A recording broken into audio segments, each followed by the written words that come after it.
This is the Classic Baseball Broadcast Network, where we believe there is nothing like hearing about history from those who lived it.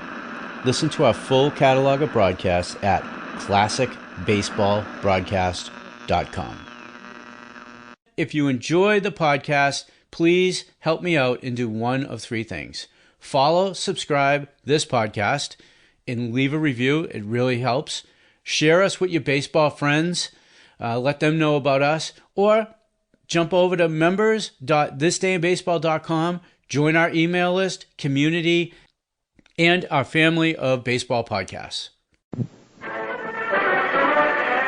Hello again, everyone. This is Howard Cosell's Clubhouse Journal, brought to you by Transcontinental Airlines Agency, Beneficial Finance, and by Bohack Food Stores. Today is an afterglow for the New York Mets because last night was one that they'll never forget. But today is also a new day, and baseball people know one thing above all others. You play each game. Each day, you forget about the one you won or the one you lost the day before.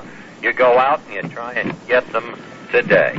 And the Mets will try to do just that against the Dodgers as they pit Roger Craig against Stan Williams. Meanwhile, and make no mistake about this, the Mets are the talk of baseball at this very moment because of what they did to the Reds almost 3 weeks ago, then to the Giants, and what they now hope to continue to do and what they have already done against the Dodgers. I'll be talking more about this with Clem Levine, who'll be here on Clubhouse Journal with me for the next 10 days, right after this message. Say, if you like to save money when you fly, you just listen to me. Call Transcontinental Airlines Agency and fly to California for only $80. Fly on to Hawaii from California for just $80. Fly to Chicago for just $23.40. Or Detroit for only $19. Fly to Seattle for the World's Fair for only $109. Or enjoy a deluxe 5-day Seattle World's Fair package for just $259. Or a 4-day economy tour to the Seattle Fair for only $240. All fares are each way. Round trip plus tax Sunday through Thursday. Fly to Dallas for only $56 plus tax. Fly to Miami for only $35 each way on round trip plus tax ticket. Now, if you want 8 great days in Miami, including hotel, you'll pay only $84. Call Transcontinental Airlines Agency, representing scheduled supplemental air carriers at Circle 6 3000 for immediate reservations. Call collect if you like. Call Circle 6 3000 now. Call Circle 6 3000 now. Call Transcontinental. Transcontinental. That's the number to call for one and all. Call Circle 6 3000 now. Call Circle. Again to Clubhouse Journal, a couple of quick notes to update you. Leo DeRocha, who collapsed last night from that violent reaction after a penicillin shot, is fine. He was released from the hospital this morning, was in his hotel room, may by now even be at the ballpark, although he was not there as recently as 3/4 of an hour ago when we were up there. Meanwhile, the Pittsburgh Pirates players have called off a threatened walkout of a scheduled day-night doubleheader in St. Louis. The decision came after the Pirates player representative Bob Friend conferred with the baseball players' advisor, Judge Robert Cannon of Milwaukee. The Bucks, of course, didn't want to play a day-night affair tonight. Today, in the wake of the fact that they've got a doubleheader again scheduled for tomorrow and had a night game scheduled last night, which was rained out. But they will play as everybody had expected they would, though I sympathize with the players. Now to Clem, number 41, Levine, who's back, and it's nice to have you here, Clem, on Clubhouse Journal. Let's begin with the Mets' newfound role of spoilers. What's been your observation of this?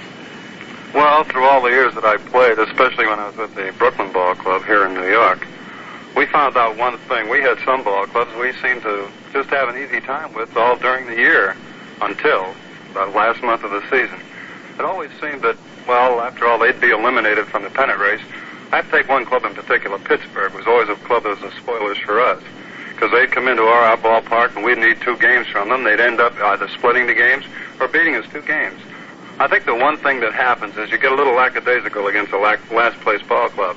And the first thing you know, they want to beat you awfully bad because it's a feather in their cap in order for them to do it. And therefore, you're not bearing down to the fullest extent. And I know once you've done that, Johnny Padres talked to me this morning on the telephone. He said, how can we let this ball club beat us? They shouldn't beat us. But then again, he found out you better bear down whether your 22-game pitcher is going or not. You just have to bear down all the time. And so they lost with that 22-game pitcher, and they may be in trouble for the rest of the series, Clem. It's going to be a difficult series for them. Whether they like it or not, they have Roger Craig going against them today, and Roger's always tough on first division clubs. That's true. Well, Clem, what's been your observation of the development of the Mets ball club this year? In this sense, the won and lost record is terribly poor. We know that. It's a reportorial fact. But have there been any developments in the personnel of the ball club that have impressed you for the future? I don't think that the boys themselves, the players, expected their record to be quite as bad as it's been. Of course, I don't believe they expected to lose 30-some-odd ball games by one run either. But there have been the improvements are there. There isn't any doubt of that. When you see a fellow that they brought up like Choo-Choo Coleman, their catcher, who certainly looks, he's a youngster, and he looks like he's certainly a very good coming prospect. And Rod Keneal, the play of Felix Mantilla was unexpected, I'm sure, especially the way he hit the ball. Oh, all these things have helped. Of course, it never shows too much in a last-place club. Not too many things can show. Only the bad things end up showing. But I think, all in all, it's just going to work out the way that it's supposed to work out. The club has to improve and will improve as long as they find out that they need new talent. Choo-Choo Coleman, you were with him in spring training. What impressed you about him then? I always thought he had very quick hands. I didn't think he had good control of the bat, which is always a youngster's outlook. Generally, he wants to hit the ball and hit it hard. And once he learns that he has quick hands and can also control the bat, that's when he becomes a good hitter. Now, whether he's coming into this stage where now he's seeing the ball because he's waiting a little longer on it, things like this will end up making him a good hitter. But until he really does this, until he waits for the ball and then has the ability to use his quick hands, and I think, when I think back, there's a fellow having a tremendous year, Hank Aaron, who has probably the quickest hands in baseball because they say he hits the ball out of the catcher's mitt. And this is just the type of hitter you hate to pitch to him. All of a sudden, you've thrown the pitch, you've got him fooled, you know he's off stride, and then there goes a line drive to right field. Just because they're good hitters and good quick hands. Clem Labine, bringing you with the knowledge that is so firmly entrenched in his mind, not uniquely because so many of the great pros have it, but it's still there, bringing you the kind of inside baseball that you get from a guy like Clem Labine. We'll resume right after this message.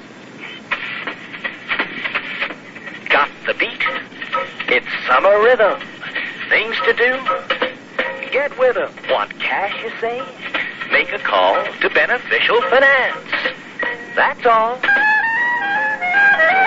Call for money the minute you want it. Money the minute you want it. Beneficial Finance Company has a plan that fits right into the wonderful pace of summer living. It's Beneficial's Minute Money Plan. Get cash fast for your vacation, for leftover bills, for any good reason. You'll find Beneficial's Minute Money Plan is just right for you this summer. Call for money the minute you want it. Beneficial Finance Company. Now over 180 affiliated Beneficial offices serving New York, New Jersey, and Connecticut. If you're within the sound of my voice, there's a Beneficial office near you. See the white pages of your phone book. Back to Clubhouse Journal at the WABC microphone, and to Clem Labine. Clem, you were a member of the ball club in spring training. You worked with some of the young pitchers. Let's have your views of them, beginning perhaps with Jay Hook and Al Jackson. I think I'll take Al Jackson first because I think he's the one fellow I said I thought was the best-looking young pitcher they had on the ball club. Of course, I still do. There's any doubt. And he's certainly, without looking at his record, which I think is unfortunate, he just can't look at a record as far as Alvin is concerned. Take the 15-inning ball game that he lost and went all the way. The last ball game he pitched, a 10-inning ball game. You have to be a good pitcher in order to go that far in any ball game. And his sinking fastball, he just has to be a good pitcher. Now, whether he's going to have a year next year where he gets a few runs and perhaps ends up showing what a good pitcher he is because he'll win a few and his record will show it, well, that's only the future will hold that, and we'll find that out next year. Jay Hook has proved one thing. He's strong. He has the ability to be a stopper, and certainly it's not the first division ball clubs that scare him at all because I think he's the first pitcher to beat the Dodgers in L.A., and then he beat the Giants. So Jay undoubtedly has to be another pitcher that they depend upon. Let's take a look at some of the others. Is there still, despite what the record shows, inherent ability in them for the future? Let's begin with Bob Miller and Ray Davio. Well, poor Bob Miller, and that's the only way I can start it, is the fact that, gee, a youngster with 0-10, I can imagine his mental outlook, the concepts that he has about baseball right now. And I would imagine if I were 0-10, I'd be about ready to throw in the sponge. But he does have good ability. No one can ever shake me from that. I saw him in spring training. I saw the way he throws the ball. I saw his aptitude, which I think is even more important, the fact that he learns quickly. Now, how this 0-10 stems as far as Bob Miller is concerned, I don't know, because unfortunately there isn't any way you can judge a person's thinking. But I do know one thing. If this year can just be over with in a hurry for Bob and get a new start, a new lease, which I'm sure is what he needs completely, he'll have to show someone he can win ball games. What about Davio? Well, Ray Davio, I think, was my second choice of the young pitchers, because which is why I brought him up. Well, I thought he had the good curveball. I thought he had exceptional curveball with good spin on it. And, well, it is his first year, and I suppose, like all first-year pitchers, you must give him a chance to become acclimated to just the environment that he's in. He, again, as far as I'm concerned, will become a good pitcher. You're listening to Clem Labine at the WABC microphone, the pregame edition of Clubhouse Journal. Coming up in just a few moments, the second of the three-game series, the Mets against the Dodgers. Roger Craig against Stan Williams will resume after this message. You may be the proud new owner of a beautiful 62 Lark Daytona in the exciting Bohack King Corn Stamp's most popular Met drawing. Yes, a lucky Bohack shopper, and it might very well be you, will win a brand new, completely equipped 1962 Lark Daytona. When you enter the Bohack King Corn Stamp's exciting drawing, be sure to put your favorite Mets player's name on the entry blank. The Met who gets the most votes will win a new Lark Daytona, too. And your vote is also your entry. 1,000 lucky shoppers will each win a pair of reserve seats to the Cincinnati Mets game Sunday, September the 16th. While still another 1,000 lucky shoppers will each win 1,000 King Corn stamps. No purchase is necessary. Vote every time that you shop. It's really a lark to enter the Bohack King Corn Stamp's most popular Met contest. Get your free entry blank at Bohack and win a lark. Hey, and while you're at Bohack, you be sure to pick up a delicious Tenderay boneless bottom round roast. Now just 79 cents a pound. That's at Bohack, where better meals begin. And, of course, every time a Met ball player hits a home run, 10,000 King Corn stamps. For a Grand Slammer, 50,000 King Corn stamps. Back now to Clem Labine. Clem, we've only got a couple of minutes left before we go up to the polo grounds for the play-by-play. Your current evaluation, if you will, of the National League pennant race. Whom do you like to win it, and why? Well, of course, now we get back to... Well, you know, I've still got quite a few feelings. I sympathize with one ball club. I always have and always will. The Dodgers are still my favorites. The only hitch that they seem to have is the fact that Sandy Koufax is just about lost for the rest of the season, from what I've heard. And of course, if they had Sandy, I have a feeling they'd breeze in. Really, I do. But without Sandy, I'll take a guess, and I say that the whole thing hinges on Johnny Padres. He's my choice. He has to be the fellow who picks up the slack completely. He's done quite a good job for them now in the last 4 starts that he's had. And I'm just hoping that he can continually do it. The Giants, well, you know, I don't talk about the Giants too much anyhow. That'll bring mail. What about the Reds? Well, the Reds, now here we go again. This is a strange club. I said they were a strange club last year because I didn't believe they were the best club in the league. But they're doing one thing to me. They're making a liar out of Clem. Because they're doing it again. They're coming from behind. They're winning ball games. They've won 16 ball games out of 19. Gee, when you look at a ball club like that, and they've got that little extra drive that you need, and this is the time you want your drive, is in September, going into September. This is when you have that good momentum. This is when you can take everything. So I'll say one thing. Right now, I wouldn't rule them out. I seem to be balancing now between the Dodgers and the Reds. I'll still stick with the Dodgers, but if it's going to be a second-place club, I'll have to take the Reds. Over the Giants? Yes. No personal bias involved. No, I don't think so, Howie, honestly. Clem Labine, former star of the Brooklyn Dodgers, the Los Angeles Dodgers, who also did duty with the Pittsburgh Pirates and the Detroit Tigers, and who'll be doing duty on Clubhouse Journal with this reporter for the next 10 days. And it's nice to have you back with us, Clem. Meantime, we're about ready to move you up to the Polo Grounds for play-by-play. The Mets against the Dodgers, Roger Craig against Stan Williams, Lindsey Nelson, Ralph Kiner, and Bob Murphy standing by. Clubhouse Journal has been brought to you this afternoon by Transcontinental Airlines Agency, Beneficial Finance, and by Bohack Food Stores. Howard Cosell along with Clem Levine reporting. Boy, when I get heat rash, I get heat rash. Just can't stop scratching. You ought to get Sea Breeze. Sea breeze? Yeah, soothing, cooling antiseptic special for skin. Sea breeze. The skin. What's that? What? Oh, nothing. Well, anyway, Sea Breeze soothes heat rash because it works two ways, on the skin and deeper down. What do you mean? Well, when your skin is irritated, it's irritated two ways, on the skin and deeper down. So? So Sea Breeze cooling antiseptic kills germs on the skin, then its 4 healing oils sink in to soothe deeper down. Soothes chafing heat rash, sunburn, itching insect bites, even hot burning feet. 'Cause it works on the skin and deeper down. Right, and only 69 cents at drug counters. Sea breeze. The skin. What's that? What? Sea breeze. The skin. That's just some dame with a harp. WABC, AM and FM, New York's first station for music and sports. At the Polo Grounds in New York, it's the New York Mets and the Los Angeles Dodgers. Hello, everybody. This is Lindsey Nelson with Bob Murphy and Ralph Kiner at the Polo Grounds as we're getting set to go with the second game of the current series. Right now, how about checking your own supply of fine cold Rheingold, Rheingold Extra Dry? Yes, sir, put some Rheingold on ice because it can add a lot to your enjoyment of the game. Here is a beer with the clean, clear taste, brisk and bright all the way through. Rheingold is beer as beer should taste, and dry tells you why. Say, right now would be a good time to light up a Viceroy. Viceroy is not too strong, not too light. Viceroy's got the taste that's right. Well, here at the Polo Grounds, it is St. Pete Day, and we have a delegation from St. Petersburg, Florida on hand for a pregame ceremony, and our Mr. Ralph Kiner is down on the field at the home plate area, and very shortly he will be introducing members of the delegation and tell why they are present here this afternoon.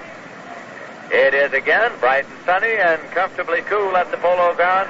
This series opened up last night, of course, with the Mets beating the Dodgers by a score of 6-3, and since the Giants won and the Cincinnati Reds won as well, both gained a full game on the... You know, being New York's market selling beer, you'd figure that Rheingold had quite a story behind it.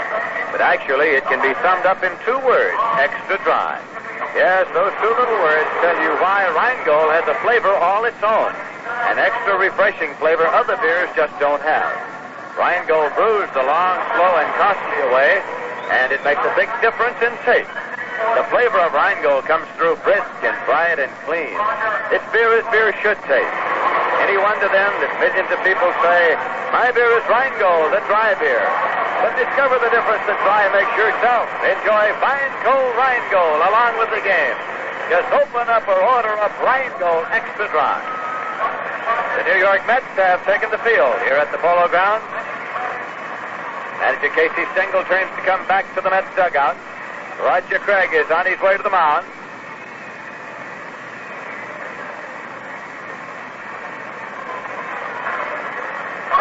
There are 2 baseballs out there on the mound, so umpire Mel Steiner comes out to ask for one of them, and Craig keeps the other.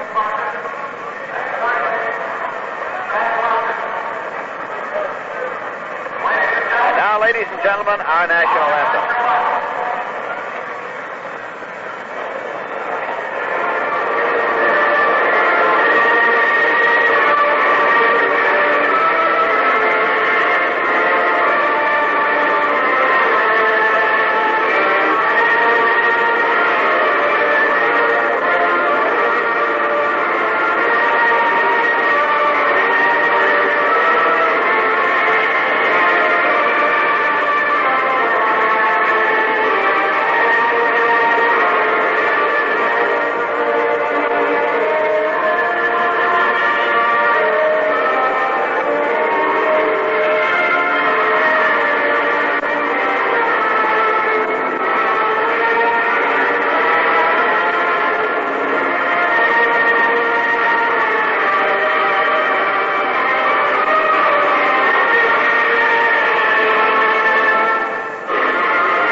the playing of the national anthem, Pete Reeser comes running out of the dugout of the Dodgers and takes his position in the coaching box at third. And coming around to first is Greg Malibu, the coach for the Dodgers.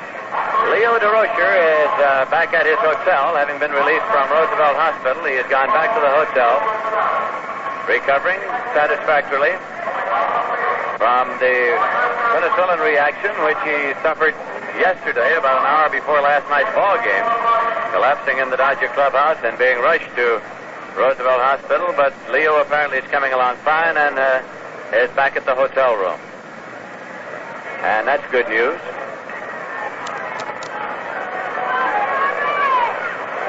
Here is Maury Wills coming around to step into the batter's box for the Los Angeles Dodgers. We've checked the Mets defense around now. At first base, it's Morris Thornberry. At second base, Rod Canneel. At shortstop, Charlie Neal. At third base, Felix Mancia. Left field, Frank Thomas. Center field, Jim Hickman. And right field, Richie Ashburn. Catching, Choo-Choo Coleman. Pitching, Roger Craig. With the exception of the pitcher, it is the same lineup that started for the Mets last night. The Dodgers, likewise, are starting the same lineup they started last night, with the exception, of course, of the pitcher. Roger Craig facing his former teammate. Looks in to get a sign, has it into the windup. Here's the pitch to Wills, and it's in there for a called strike. Little Maury with good speed leads the major leagues in stolen bases. He has stolen 69.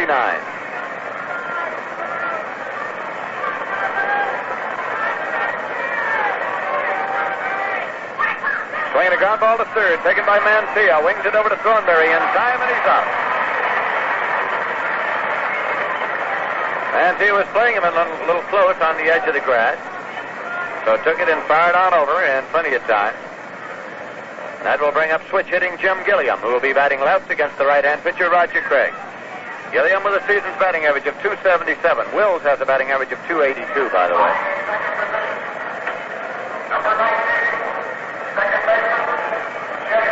Wills, Jim Gilliam has drawn 68 walks this season.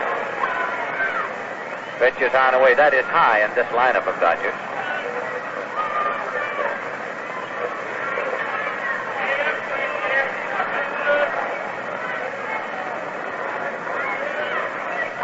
There's a pitch high and outside. It's 2-0.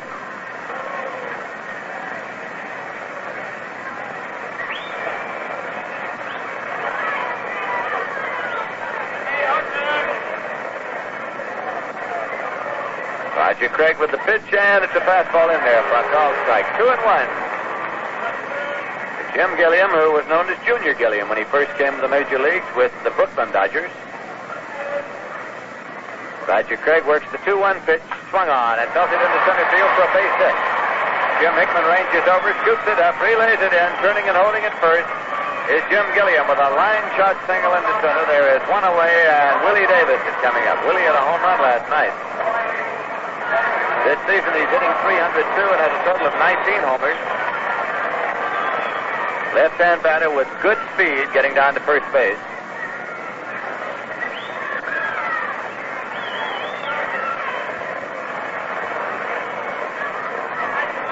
That moves Tommy Davis to the on-deck circle.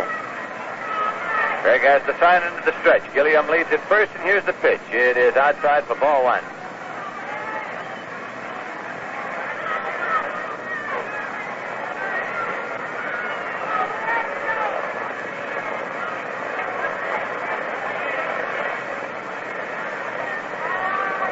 Here's a leisurely throw over. Roger Craig has 11 pickoffs this season. Has an excellent move to first base. Here's pitch, it's low and away for a ball. It's 2-0. Craig has not had any pickoffs lately because of the fact that word got around the National League about his move to first, and runners do not take the liberties that they once did. He's picked off such base runners as Maury Wills and Willie Mays, and on Blasingame he's picked off some of the better ones. Gilliam lead. Here's a throw over. It is not in time.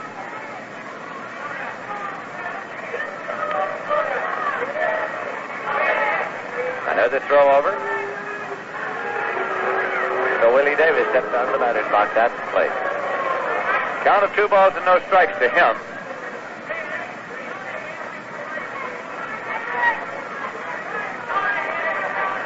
Craig again in pitching position. Turns and whips the throw over. Not in time.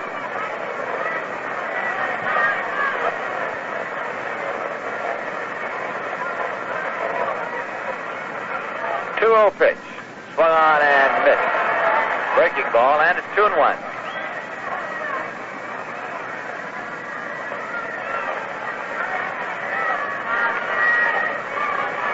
Roger Craig is making his 27th start and his 34th appearance of the season.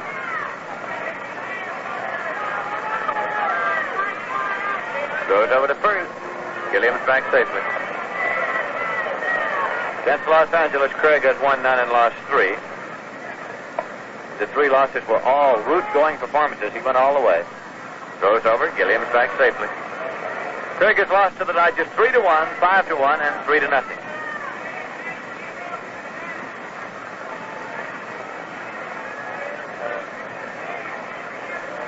Craig on the rubber. Into the set position, pitch to the plate, and it's low and away. Ball 3, 3-1 to Willie Davis.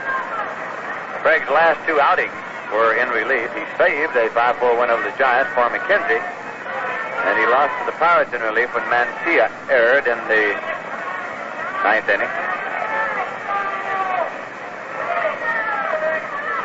Throw over.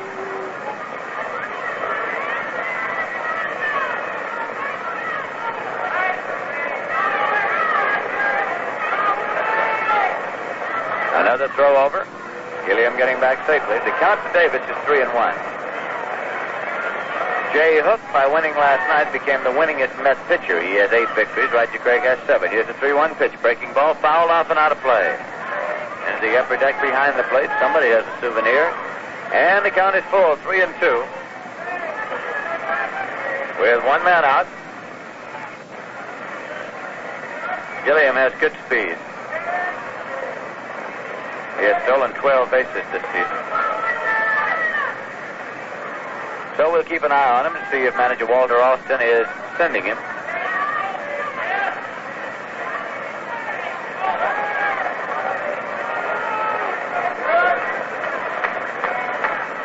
Gilliam takes his lead. He's going. Here's a swing and a foul ball. Back and out of play. That will bring Gilliam back.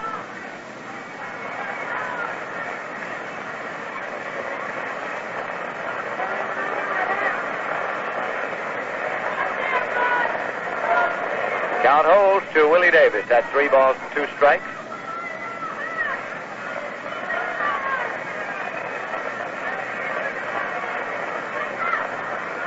Craig looking in for a sign from Choo-Choo Coleman.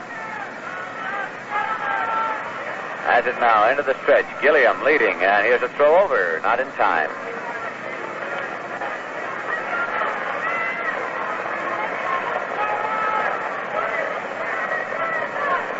Knowing that Gilliam was off and running on the last pitch, Roger would like to get him leaning the wrong way. Throws over again, not in time. Because he has every reason to expect that he'll be going again on the pitch. Here's a pitch, he's moving, and it's a swing and a ground ball. A slow roll to second, taken by Camille. He underhands over to first in time.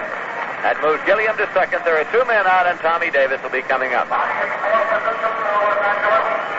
Soft ground ball to second base. Cannell moved over to his left and then underhanded it on over to Thornberry. Here's Tommy Davis, Brooklyn-born third baseman these days of the Los Angeles Dodgers.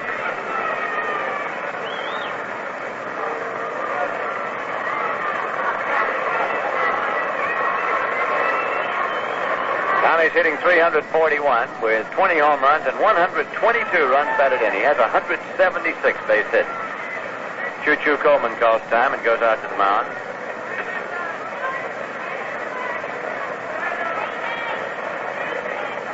Tommy Davis with 176 hits has the most in the major leagues. He needs 1 more to equal the most by a Los Angeles Dodger ever.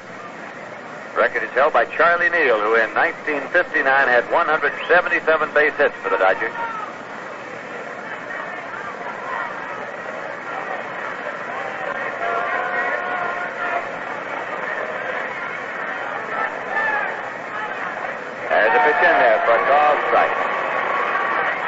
Breaking ball to right-hand batter Tommy Davis.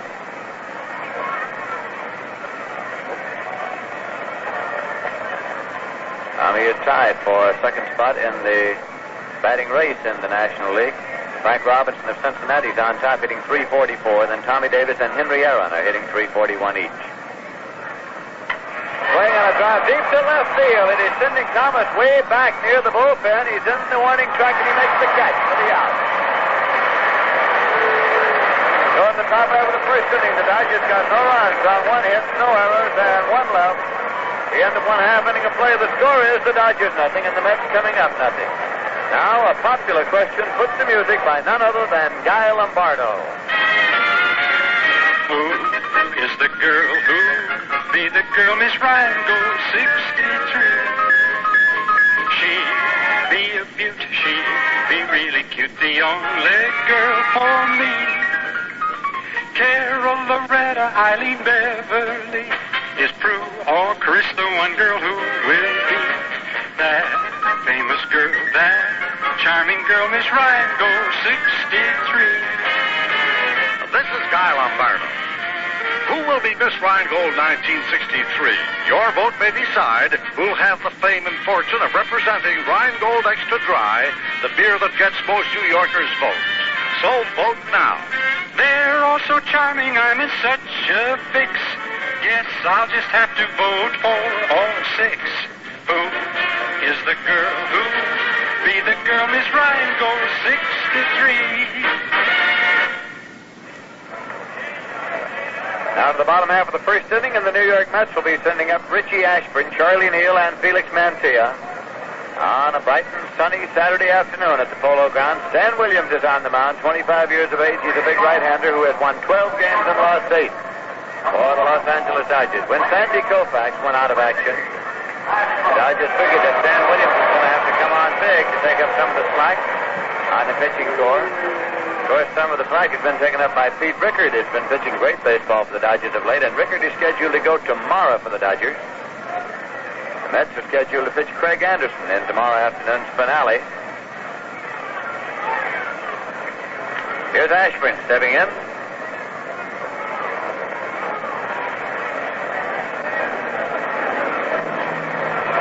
Richie has been on base by virtue of a walk or a base hit 9 of his last 16 times up.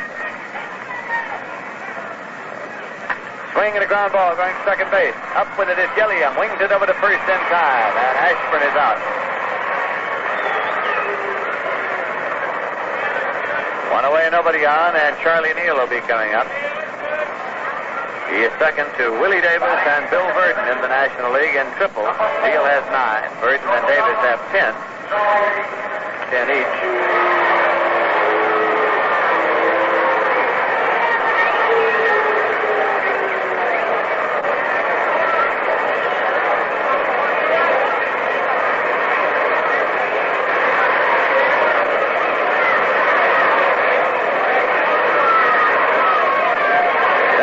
Looking in for the sign. Has it now, he's into the windup, and here's the pitch. Low for ball 1. Cookie Lavagetta is coaching at first for the Mets. Salahimas around at third. That's the usual alignment.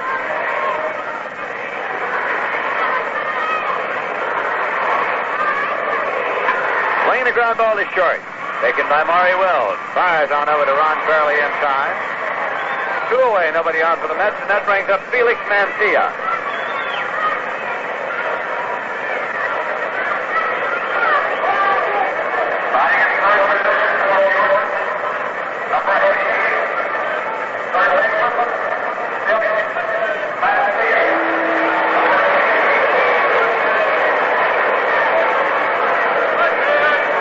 Mantilla is a right-hand batter with an average of 281, including 11 home runs.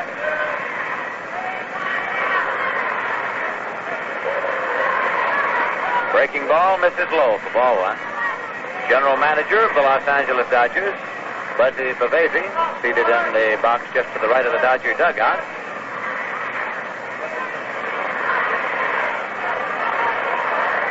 Pitch is outside for a ball. 2-0. Of course, Buzzy lived most of his life not far from here. He was brought up in Scarsdale, New York, and lived there until the Dodgers went to Los Angeles.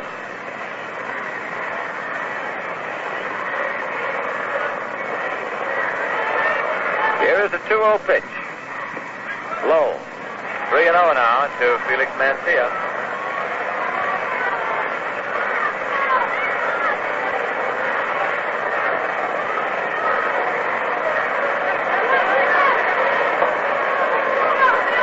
Williams looking in for his side.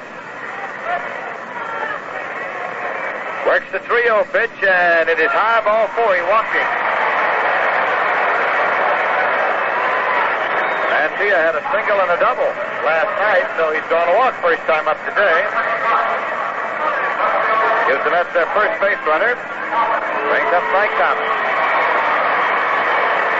Frank right now is hitting 272 for the season, but he has 29 home runs and 80 runs batted in. 131 base hits. Thomas leads the Mets in most offensive departments.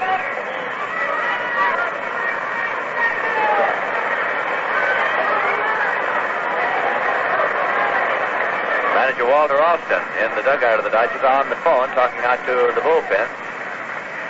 There's a throw over to Ron Farley, not in time to get Mancia.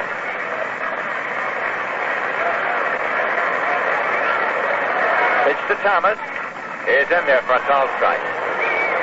Throw down to first, not in time. Defensively around the infield, the Dodgers have Ron Farley at first, Jim Gilliam at second, Maury Wills at short, Tommy Davis at third. Frank Howard in left, Willie Davis in center, Duke Snyder in right. John Roseborough the catcher, and Stan Williams the pitcher.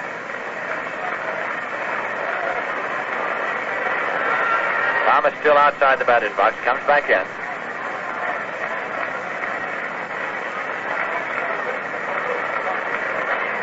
Tommy Davis at third, plays Thomas deep and about 2 steps off the line. Here's a pitch swung on and popped up to the right side of the infield. Ron Farley at first base makes the catch in foul territory behind the bag. So Thomas is fouled out to first to retire the side. In the bottom of the first, the Mets got no runs. No hits, no errors, and there's 1 man left. And so at the end of 1 full inning of play, the score is the Dodgers nothing and the Mets nothing.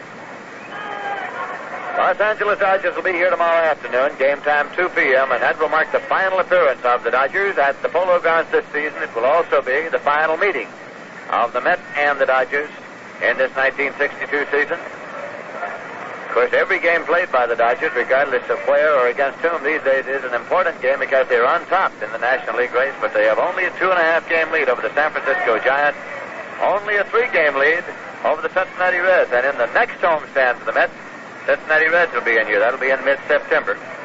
Tickets now on sale for those and all future games of the New York Mets at the Polo Grounds this season. You know, Rheingold goes good anytime, but especially on a day like today. If you want to stay cool and refreshed and enjoy the game a little more, why not open up or order up a can or bottle of refreshing, cold Rheingold Extra Dry.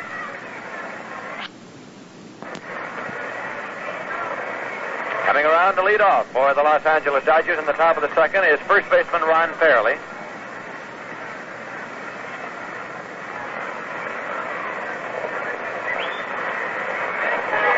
Farley has a season's batting average of 302. He has 13 home runs.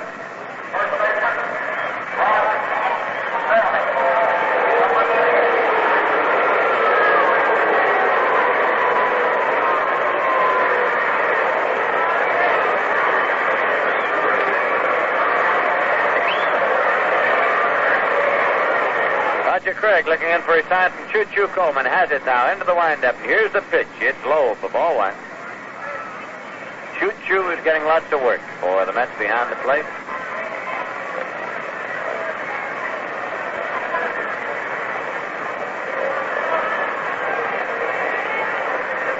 Again, Craig's pitch.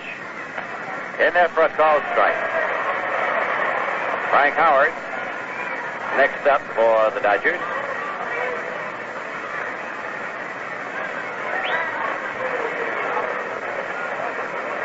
The 1-1 pitch is on the way. Slow curveball. It's drilled into center field for a base hit.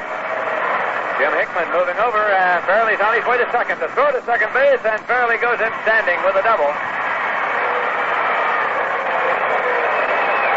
It was a line drive into center that was off the bat of the left left-hand batter curving away from Hickman. He went over, handled it cleanly, but it was too deep to stop Fairley from continuing on to second as he went in standing. So the Dodgers open up with a double in the top of the second, and Frank Howard's coming up. Big Frank with a batting average of 304 for the season and 22 home runs. 6 feet 7 inches tall, 250-pounder. The world of natural raw power.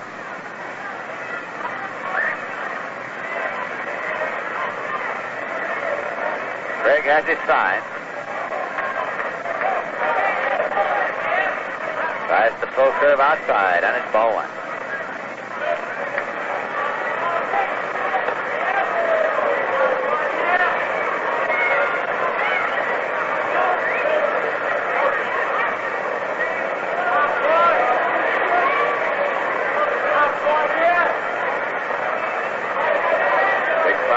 Trailing the bat as he stands there in the batter's box.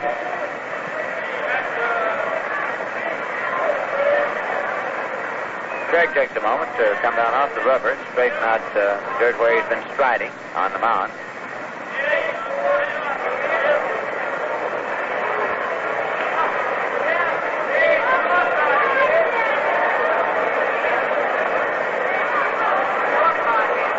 Here's the pitch to Howard. It is outside for a ball. Catcher Sammy Taylor, who has been on the disabled list since the middle of last month with a fractured finger, has been placed back on the active list of the New York Mets.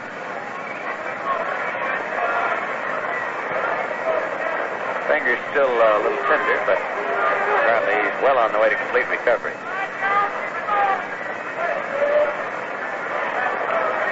Ron Fairley leads at second, and here's the 2-0 pitch. Swung on as the fly ball to right. Richie Ashburn coming in. Gord Keneal going out. Ashburn calls.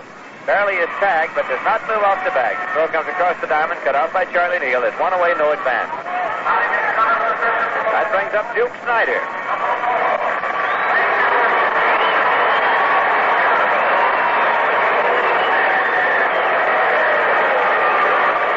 Duke, with the number 4 on his back, a familiar figure to New York baseball fans.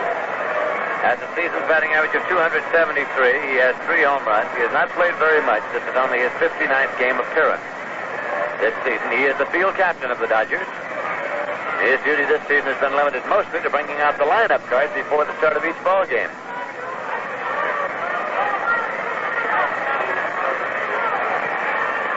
There's a pitch low for ball one.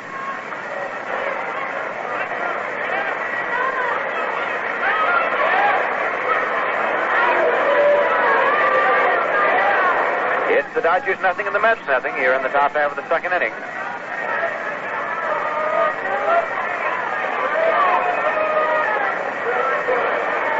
Here's a throw to second, and he's back safely. Charlie Neal cutting in behind Ron Fairley. Take Craig's throw, stumble on across the bag as Fairley dives back in and now has a chest full of dirt and he's brushing it off the uniform.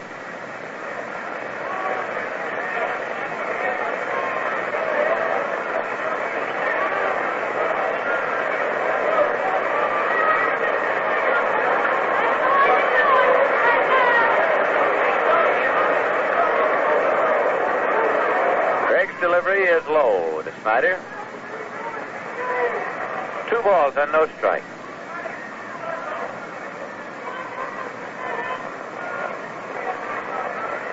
John Roseborough next up for the Dodgers.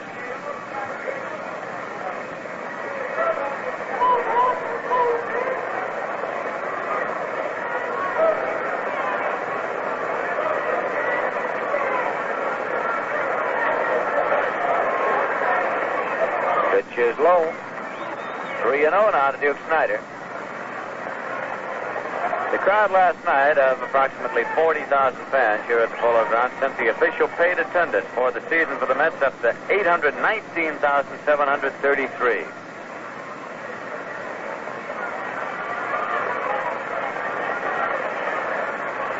Craig checks the runner, and here's the 3-0 pitch to Snyder. Right in there for a called strike. It's 3-1.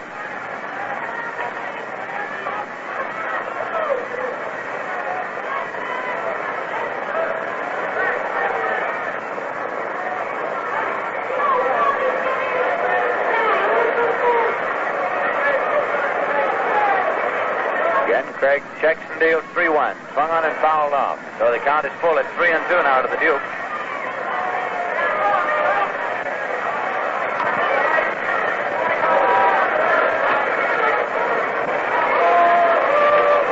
New York Mets have won 3 of their last 4 games, taking the last one from Pittsburgh, the first one from the San Francisco Giants, losing the second game to the San Francisco Giants in 10 innings, and winning last night over these Dodgers by a score of 6-3.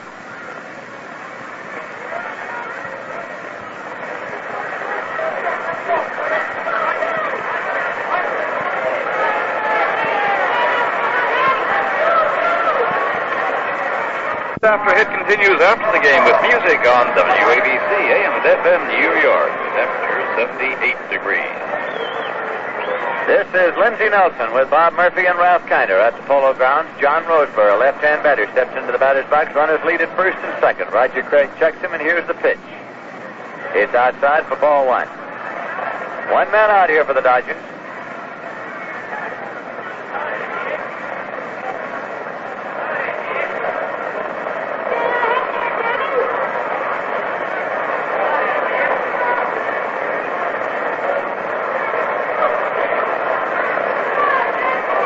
Staring in to get a sign from Choo-Choo Coleman.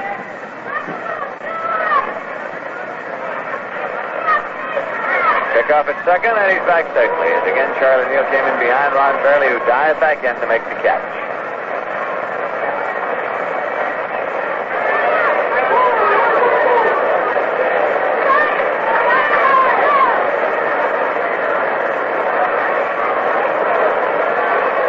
Ball 1 count to Roseborough.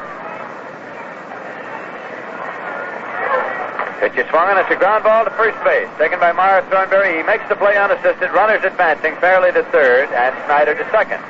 There are 2 men out now, and pitcher Stan Williams will be coming up. Big Stan comes out of the dugout, stops to get a bat from Maury Wills, who is already out there on deck.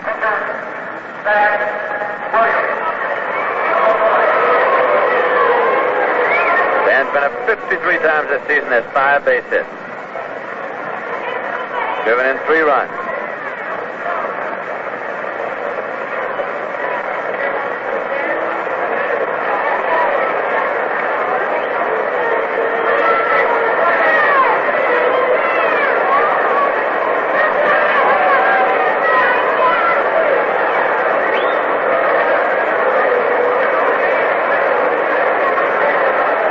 Right now he's set to work, working straight away, and tries a slider in there for a called strike. Williams captures spike.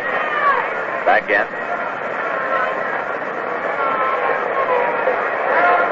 Stan Williams was born in Enfield, New Hampshire.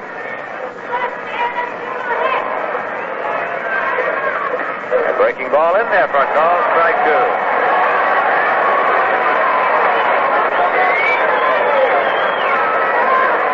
Craig has 2 quick strikes on the Dodger pitcher.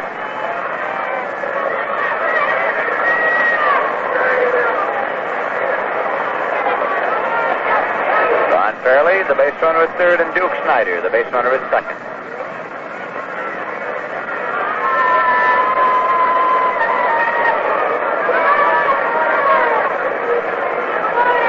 Dan Williams will try to waiting back out of the batter's box. Now comes back in.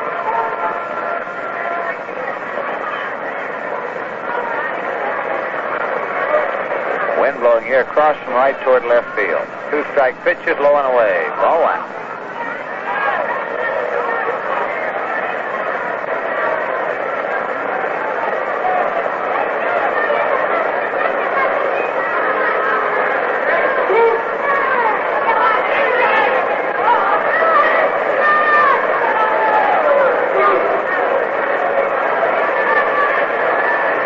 Here's the 1-2 pitch. Breaking ball, swung on and missed for strike 3. Second out to retire the side. The first strikeout. Roger Craig, he had Stan Williams chasing one. And so in the top half of the second, the Dodgers got no runs on 1 hit. There were no errors and 2 men left, and at the end of an inning and a half, the score is the Dodgers nothing and the Mets nothing. You know, they say a rose by any other name would smell as sweet.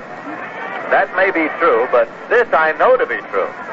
A beer by any other name but Rheingold just won't taste as good. And it's really very simple. 2 words tell you why. Extra dry. Yes, Rheingold's way of brewing is long, slow, and costly, but it pays off in taste. Rheingold's flavor comes through brisk and bright and clean. That's what makes Rheingold New York's largest selling beer. The happy choice of millions. So look, why not enjoy the extra refreshment that comes with wonderful Rheingold beer? Join the millions who say, my beer is Rheingold, the dry beer. And do it right now. Enjoy a glass of Rheingold along with the game.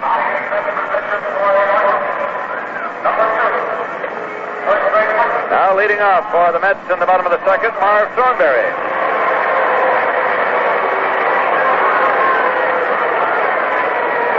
Marv had a home run last night, and in addition, he put on quite a fielding display. In the top half of the 9th inning, he handled all 3 plays. 2 of them were ground balls that he played to pitcher Jay Hook covering.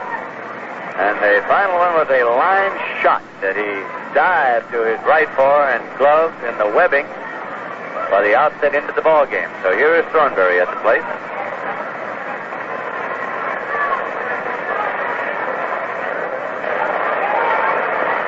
Big Stan Williams looks in for a sign.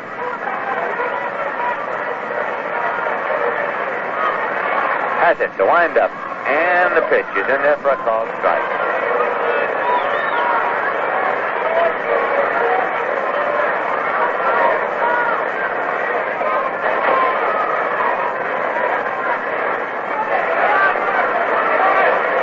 Williams is set to work. That pitch is high. It's 1-1 to the Met first baseman. Marv has a season's batting average now of 246 with 14 home runs and 39 runs batted in. Swinging a high pop towards third base. Tommy Davis is there, and Stan Williams is there. Williams calls and makes the catch himself. Williams had called Davis, and Davis was sort of creeping up on it with the sunglasses down, and so Stan Williams, seeing that there's going to be trouble, called himself, waved everybody away, and took it. That brings up Choo Choo Coleman. Choo Choo had a home run last night. He has become quite a favorite here at the Polo Grounds.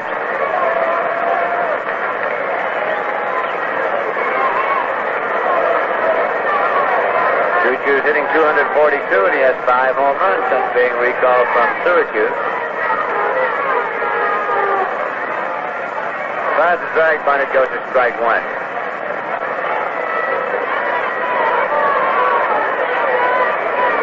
Choo-Choo's been up officially only 66 times and has 5 home runs in that time.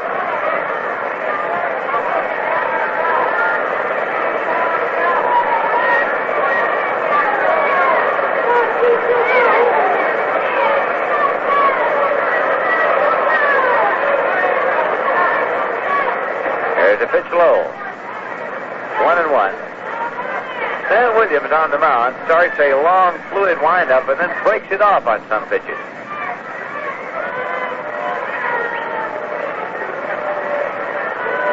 Wheel on a knee now with his gloved hand on his knee to get a sign. Here's the long windup. Here's a pitch swung on and missed. It's 1-2.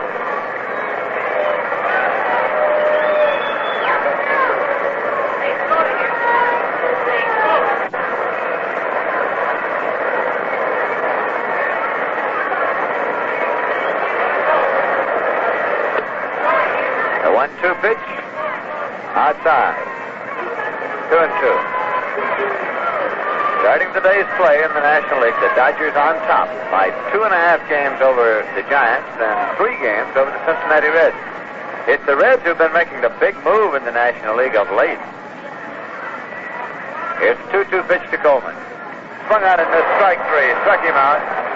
That is the first strikeout for Stan Williams. It will bring up Rod Keneal. The hot rodder is hitting 276 with 4 home runs. He had one last night off Drysdale. Speaking of the Reds, since July 18th, the Cincinnati Reds have won 31 games and lost only 8. 3 of those 8 were lost to the New York Mets.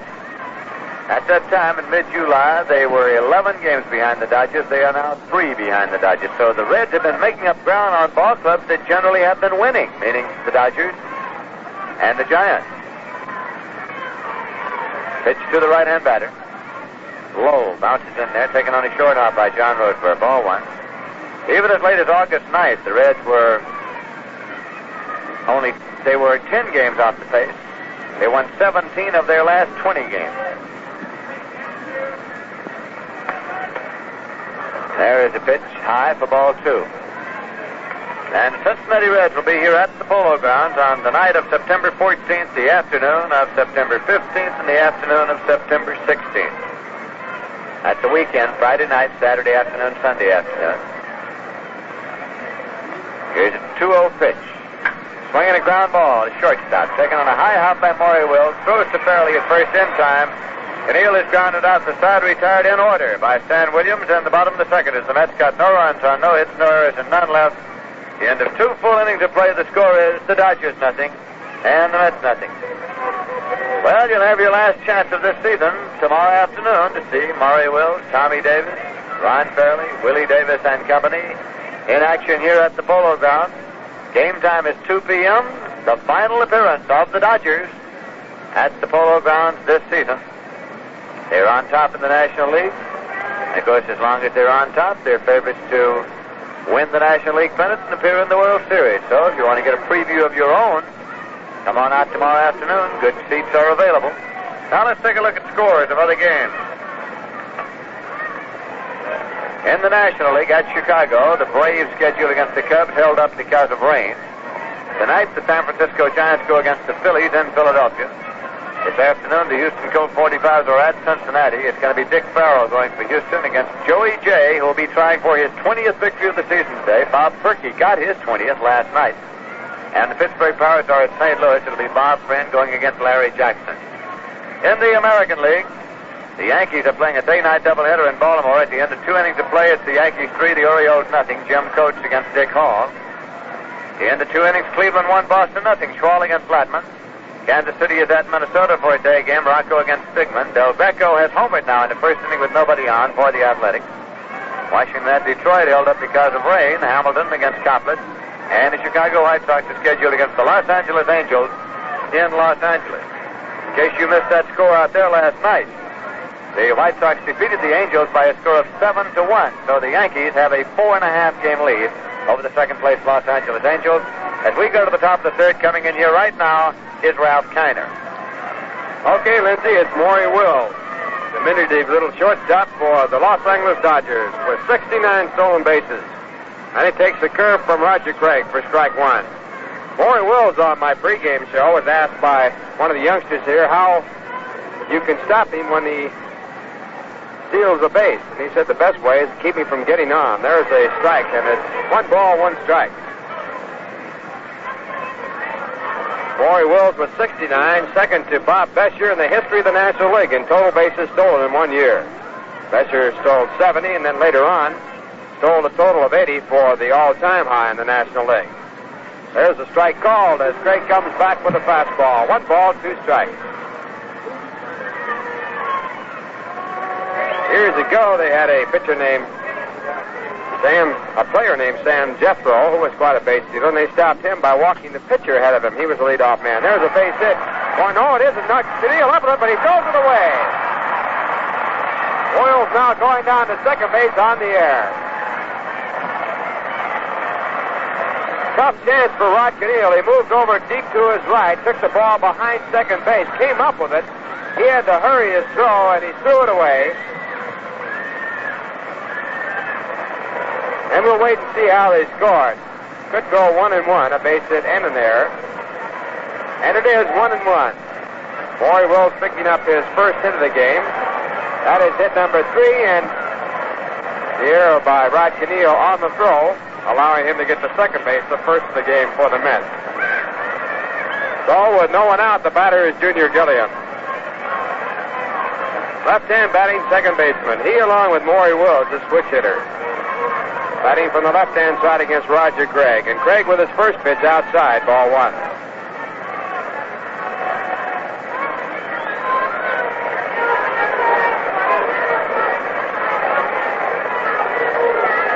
Roger Craig has given up 3 base hits, allowed no runs through 2 innings. Now he misses again for ball 2 to Junior Gilliam. On deck batter, Willie Davis.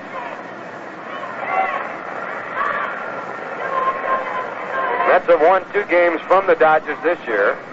One here at the Polo Grounds last night and one out at Dodger Stadium. Both won by Jay Hook.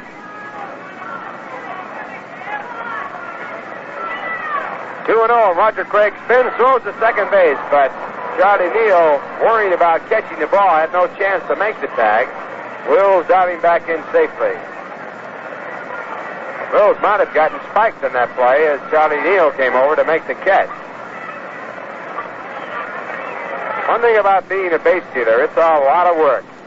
And you take a lot of chances of injury. Broken leg, jammed hands, sore knees, strawberries. It's not an easy job. Wills has stolen 69 in 78 attempts, 9 in his last 8 games. Still 2-0. Roger Craig back to Gilliam with a curveball for strike 1. 2 balls and 1 strike. No score, top of the 3rd. Tomorrow in the final game of the season between the Mets and the Los Angeles Dodgers, Pete Rickard with a 2-3 record going against Craig Anderson, who has won 3 and lost 13 for the year. Rickard making his first start against the Mets. Again a throw to second. This time Wills dives back in a little sooner.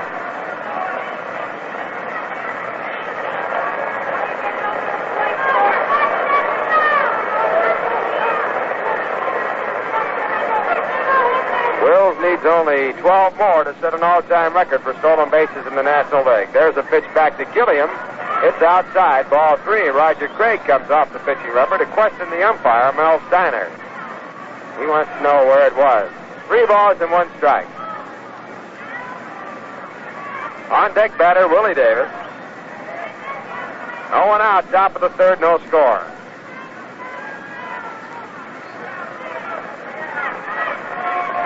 Now Roger's set and back to work, and it's a curve that's over for strike 2.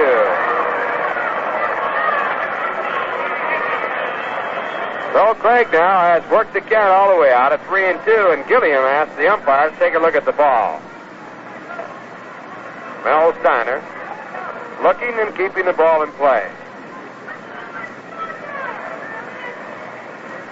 Roger Craig, with all the poise in the world on the mound, nothing bothers him. Taking plenty of time working here in the 3rd. He is 0-3 against the Dodgers this year with 3 starts, losing 2 tough games. There's a curve hit to center field. Hickman moving over to his left, now comes in quickly. Ashburn cuts across. He can't get to it. It drops in. Wills going to third base, holds there, and the throw goes to Rod Keneal. He runs it on in. So now the Dodgers with runners at first and third, and that ball not hit hard enough for anyone to get to it. Hickman came in, the wind blowing in from right field, holding the ball up, and Hickman couldn't get to it. At the last minute, Richie Ashburn made a try, and he couldn't get there. Base hit now. Runners at first and third and 0 out, and the batter is Willie Davis. Wills had to hold to see whether or not the ball would be caught, so he could only go to third base.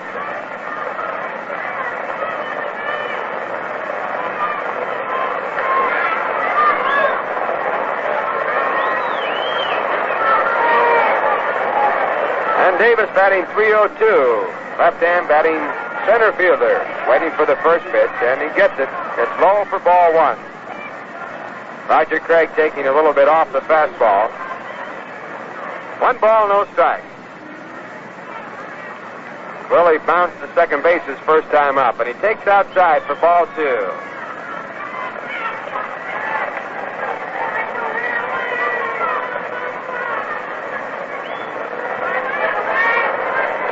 To Willie Davis. On deck batter, Tommy Davis.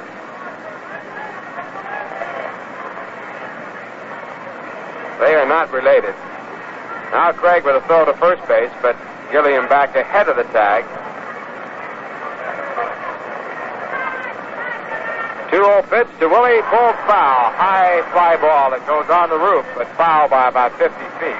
Strike 1.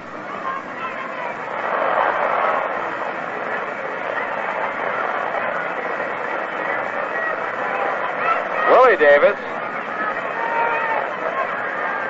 second in the major leagues in stolen bases with 29.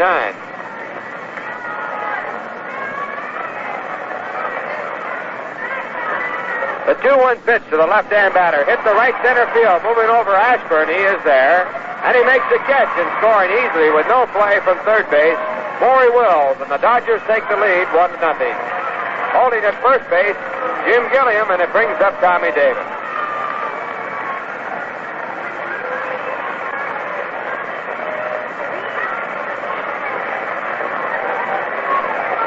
The run batted in on the sacrifice fly for Willie Davis is 75th of the year. And now Tommy Davis, who leads the major leagues in runs batted in the batter's box. And the first pitch to him is low for ball one. Tommy with 122. And he is second in the National League batting race, hitting .341. Second to Frank Robinson, who's hitting .344. Throw to first base, Gilliam back.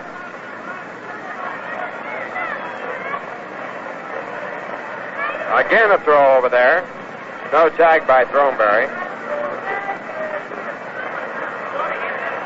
Now Craig with the stretch, a look at first, and over to first. And again, 3 times, Gilliam back in time.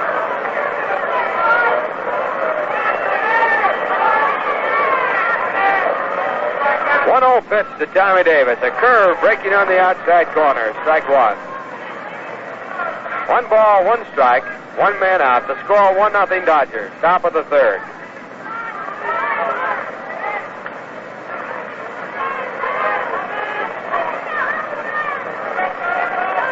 Craig back to Tommy Davis. A bouncy ball hit down to the mound. Picked up by Craig to throw to second base in time. To first base not in time.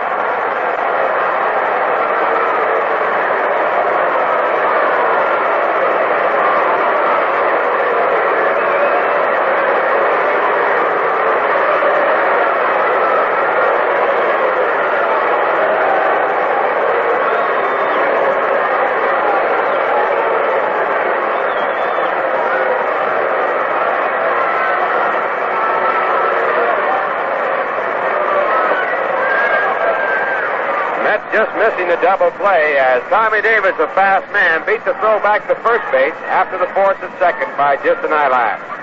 2 out now, and the batter, Ron Fairley. And the first pitch to Ron, a left-handed batter, is swung on and missed for strike one. On the force play, it went from the pitcher Roger Craig to Rod Cannell, 1-4. Fairley, his first time up, doubled to left center field. He was left at third. Batting .302. 13 home runs, 58 runs batted in.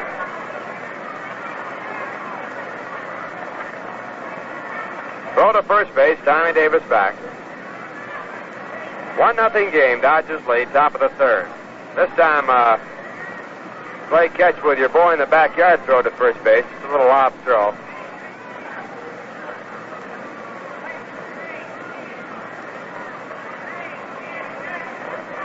Now a quick throw at first. Tommy Davis with a short lead, getting back ahead of the tag. Tommy Davis can run on the bases. He has had good experience at first, going to second. A throw to first again, and Davis back. One time in his career, he stole 68 bases playing for Kokomo back in 1957 to lead the league. Last year he had 10. This time he got him going the wrong way. He is out.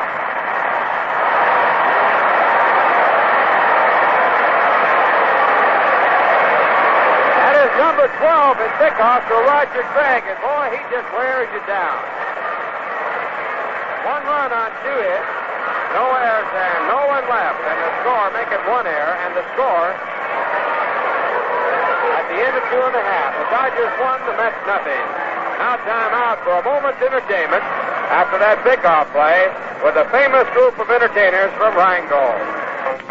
The Rheingold Extra Dry, extra talented players present a tale of the old frontier.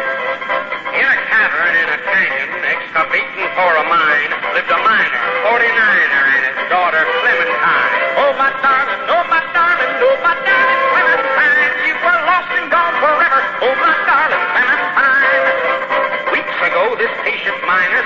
daughter out for beer. Get me Rheingold, Husker Rheingold, it's my favorite brand of beer.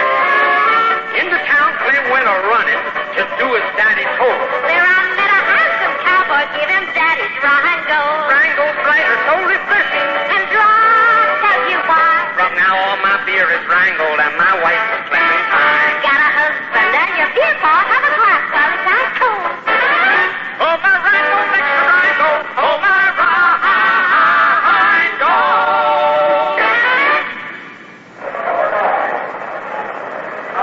Bottom half of the third, and the Mets coming to bat now. The first man up for them will be Jim Hickman. Stacked up after him, Roger Craig and Richie Ashford. Sam Williams on the mound has given up. No runs and no hits to the Mets. He has struck out one, and the only base runner was a walking man, Felix Mantilla. Sam Williams, big right-hander, into his windup and delivers. It's an overhand fastball, a tie for ball one. Hickman batting .253, 0 for 1 in the series. He has 9 home runs.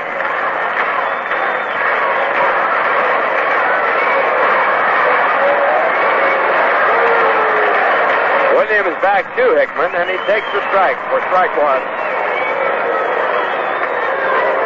1-1 and the right-hand batter. John Roseboro throwing out the signs to Sam Williams. Williams with a record this year, 12 wins and 8 losses. Overhand fastball, right through, strike two.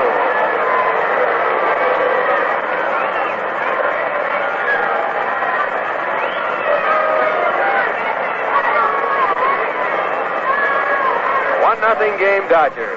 1-2 count as Williams goes back to work. And the next pitch, a slow curveball that bounces in the dirt, goes on by Roseboro. Ball two. Hickman leading off, bottom half of the third. Lindsey Nelson just talked with Leo DeRocher at the hotel, and Leo said he's feeling fine and will be out here at the ballpark tomorrow. Oh, I'm glad to hear that. 2-2 pitch. Fastball pulled foul. Solly Hemus gives it the bullfighter's treatment, waves it on by, and the count stays at 2 balls and 2 strikes.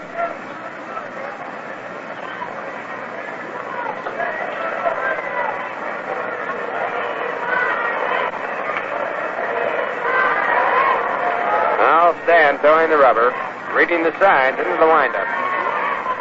And back to the plate with a fastball that's outside, a full count now, 3-2. Williams throws the fastball right off the top. He's as overhand as you can get. This is his 30th game, a 22nd start. He has won 1 and lost none against the Mets. Appeared in 2 games. Lifetime with a record of 55 wins and 42 losses. And now the 3-2 pitch. Fastball inside. And that gives Hickman first base free. We'll take the time to pause for station identification.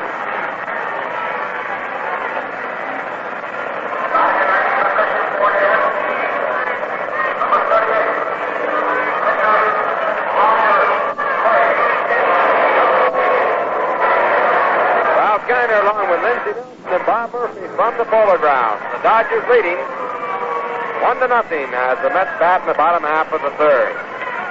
And now the Mets with a runner at first base and Roger Craig coming up.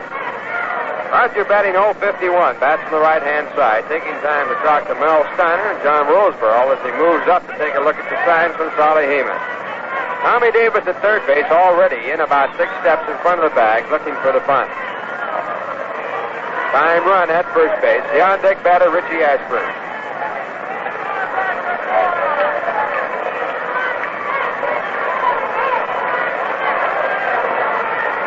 And the first pitch to Roger, a fastball that's through for strike one. Roger was not bunting. Davis now at third looking at Solly Hemus, trying to decipher the signs, also taking a look in at Walt Olson. I don't think he wants to be in that close. Now Williams said a look at first and a throw there. Hickman back in time. Williams again in the stretch position. And back to Craig. And Craig takes inside just off the inside part of the plate for ball one. This time Craig was squared around, 2 bunts. 1 ball, 1 strike. And Ron Fairley now coming over to get some rosin from the rosin bag at the pitcher's mound.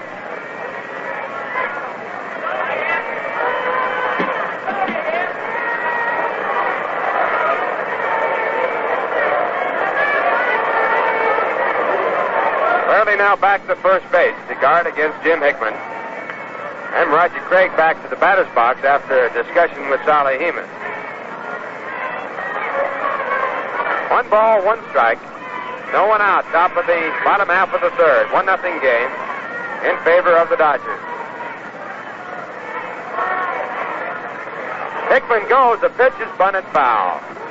So Jim running on the pitch comes back to first base. The count goes to 1-2. Mets now with 3 wins in their last 4 times out. Playing fine baseball against the San Francisco Giants and the Los Angeles Dodgers. And previous to this, the other contender, Cincinnati, lost a 5-game series to the Mets here in the Polo Grounds. Mets winning 3 while losing 2, and they could have won even more. They've been tough on the contenders. Actually tough on a lot of clubs. They have been in 47 one-run games. Now throw to first base, chasing Hickman back. He gets in safely. Count 1-2 on Roger Craig. Davis still looking for a possible bunt. And the pitch is a curveball, bunted through for strike 3. Roger Craig called out.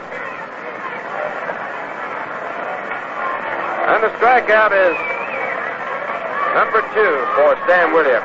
1 man out, the batter, Richie Ashford.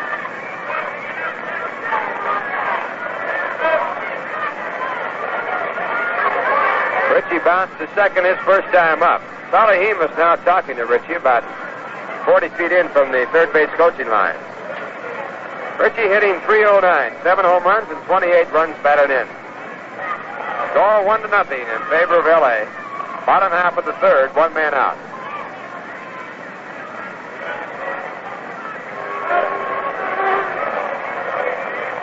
Milwaukee at Chicago in the day game. And Warren Spahn going for 323, the all-time record for a left-handed pitcher held by Gettysburg Eddie Plank, 324. Spahn will be opposed by Don Cardwell. Throw to first base, but Hickman back.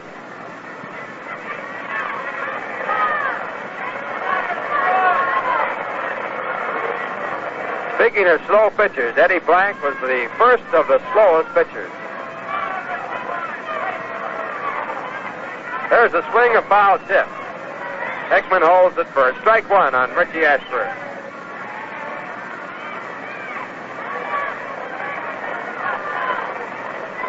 Plank has more shutouts to his credit as a pitcher than any pitcher in the history of baseball that pitched from the left-hand side.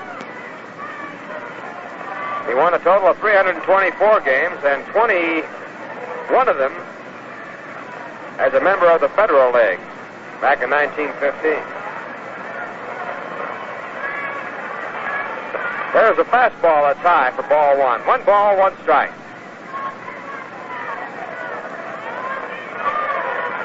Ashburn, a long look at Sally Heeman. On deck batter, Charlie Neal. Now Williams back to the plate. Fastball line to right field. It's going to be off of the wall. It is a single. Ashburn has to hold at first base, but going over to third is Jig Hickman. That was a line shot off the top of the wall right down the line. About a foot higher, and it has been a home run. Ball was hit so hard that the right fielder took Snyder fielded the ball before Ashburn had got to first base. That moves runners along to third base. Richie at first base moves a runner to third base, and it brings up Charlie Neal.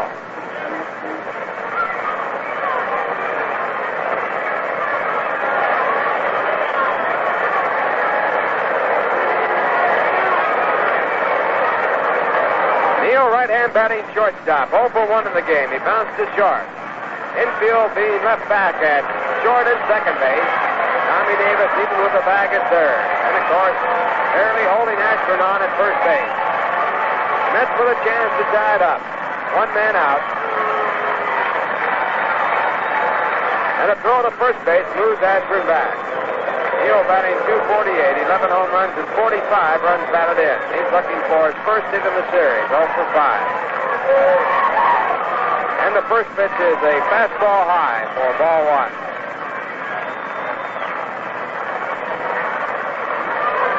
One ball, no strikes.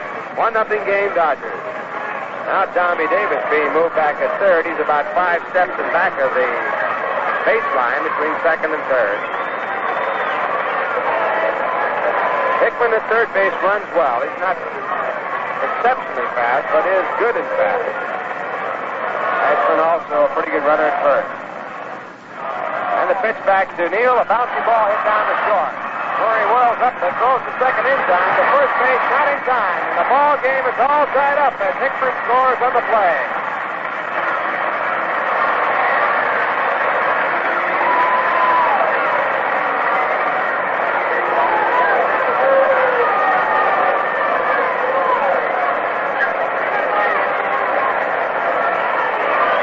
It's 1-1 now. Fine chance of a double play by Gilliam on the pivot, but Charlie Neal hit the ball slow enough to allow him to beat the throw. And now the batter, Felix Mantilla. Felix walked his first time up. He's hitting .281. Right-hand batting third baseman. 2 men out. And the pitch to Felix mounts foul down the third base side, taken by Tommy Davis, strike one. And John Roseboro out to talk to Stan Williams on the mound.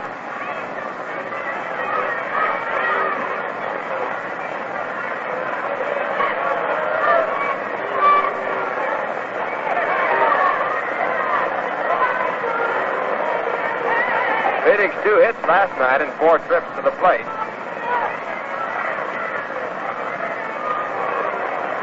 Now waiting for Williams' next delivery. And a throw to first base intervenes. Back in time. Neal at the first base running position. Here's the 1-strike pitch. A slow curve that's too low. Ball one. 1 ball, 1 strike. Dodgers 1 run and 4 hits. The Mets have 1 run and 1 hit. RBI for Charlie Neal is 46th of the year.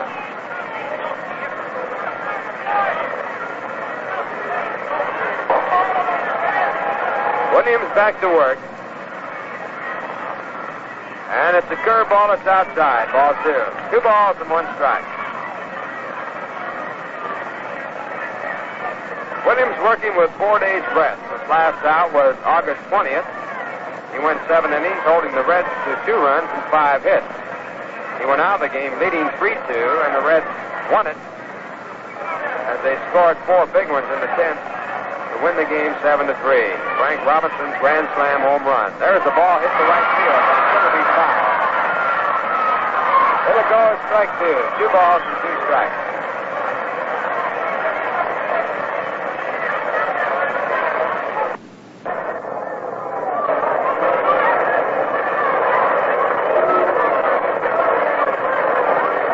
With 2 outs.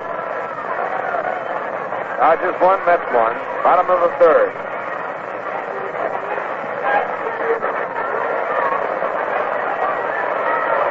Williams with the stretch position goes to first base, and Neal gets back ahead of the tag. Now holding the 2-2.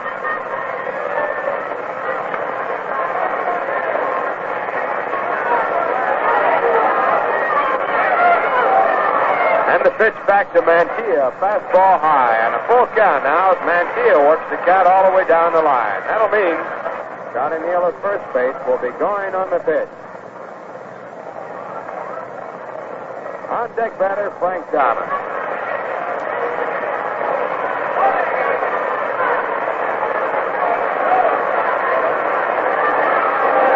Williams leaning over to read the signs from John Roseboro. Now set. And the 3-2 pitch, a fastball that's full foul. So Charlie Neal will return to first base and count a hold again. That's 3 balls and 2 strikes. Other games in the National League, San Francisco scheduled at Philadelphia in the night game. Houston and Cincinnati underway. No score at the end of one. Farrell against Jay. Jay looking for his 20th. Pittsburgh nothing, St. Louis nothing at the end of one. Friend against Jackson. Neal goes again, and again Mantilla fouls it away. In a game that was not on the original schedule, but brought about because of the rained-out game, the Pirates will play the St. Louis Cardinals. The American League, the Yankees 3, Baltimore nothing at the end of 2.5. Colts against Hall. Boston 5, Cleveland 3 at the end of 3. Ball against Lapman. Minnesota 2, Kansas City 1 at the end of 1. Rocco against Sigmund. There's a ball hit down to third. Tommy Davis comes in, goes over to first base in time to retire the side. In the inning, though, the Mets tied up with 1 run on 1 base hit. There was 1 walk and 1 man left on. And the score at the end of 3 innings of play, the Dodgers won, the Mets won. Well, don't forget, there'll be plenty of games left here in the Polo Grounds before the end of the season. 3 of them, a big series with the Cincinnati Reds. The Reds currently only 3 games out. They have won 17 of their last 20, 31 of 39, and incidentally, of those 8 losses, 3 of them coming at the hands of the Mets. The Mets stand 3-3 against the Reds here in the Polo Grounds. They will be coming in here for a night game on September 15th, a day game on the 16th, Saturday, Ladies' Day, too, and on the 17th for a single game and the final game of the year between the 2 clubs on Sunday. Very, very likely that those 3 games will have a lot to do determining whether or not Cincinnati will win the National League pennant. They have their hands full because the Dodgers lead by 2.5, San Francisco in second place, Reds 3 games back. Well, I bet plenty of you fans are taking this opportunity to check your supply of cool, refreshing Rheingold Extra Dry. Yes, sir. Rheingold is beer as beer should taste. And Dry tells you why. Keep plenty of cold Rheingold on hand for every Mets game.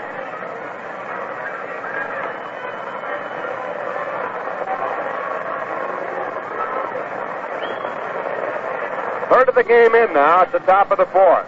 And the first batter up for the Dodgers will be Ron Fairley. He doubled the left center field. His first time up, he was left at the plate when Roger Craig picked Tommy Davis off first. Then he gets another chance, and the first pitch is outside, ball 1. Ron batting .302. Left-hand batting, first baseman. Craig back with a slider that's popped down in the dirt. Foul ball. 1 ball, 1 strike.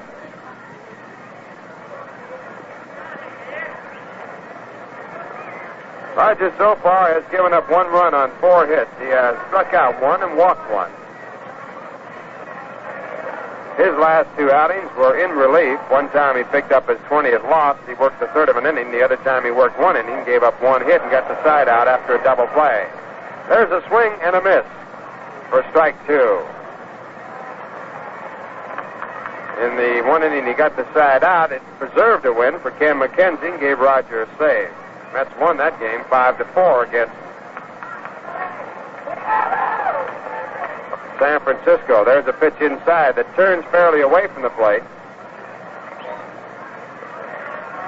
After Fairley, it'll be Frank Howard and Duke Snyder.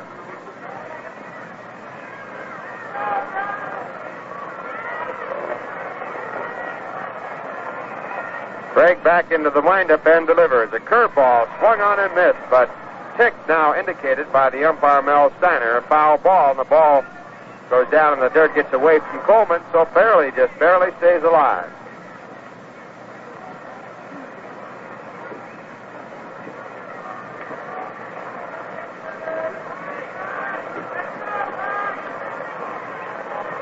Craig back to the left-hand batter with a fastball that's fouled off the mask of Choo-Choo Coleman.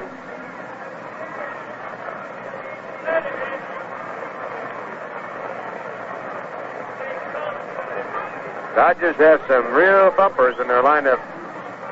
Davis at 302, Tommy Davis at 341, Ron Fairley at 302, Frank Howard at 304. Right through the heart. Craig shakes off the first time, takes the next, and comes back with a curveball that's pulled down the right field side, but foul. Going on top of the roof, a long strike. So the count holds.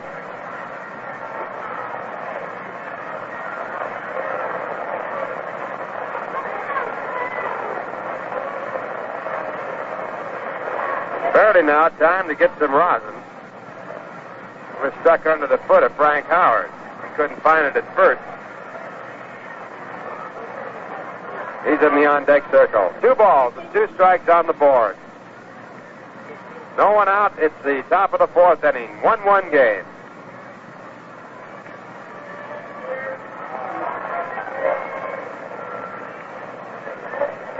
Mets won the first game of this 3-game series by a score of 6-3 as Jay Hook picked up his 8th victory of the year. And he beat a good one, Don Drysdale. Drysdale now with a record of 22 wins and 7 losses. Last night, Bob Perky won his 20th game of the year. He has lost only 4. And he is the winningest pitcher in the major leagues as far as percentage is concerned. 20-4. Now Roger Craig looking for the sign to get back in action. And the 2-2 pitch is outside for ball 3.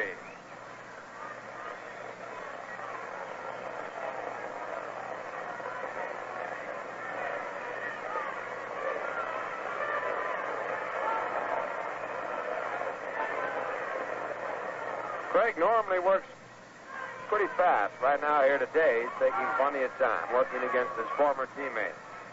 And the pitch back to Fairley, driven, long gone. It's over the wall for a home run.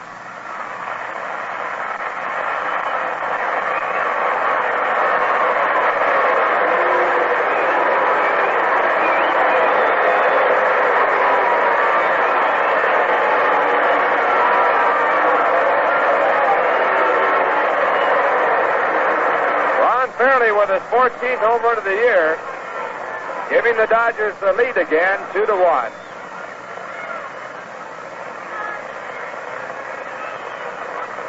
And the home run hit off of Craig. Number 26. Make it 27 on the year. Now he's pitching to Frank Howard.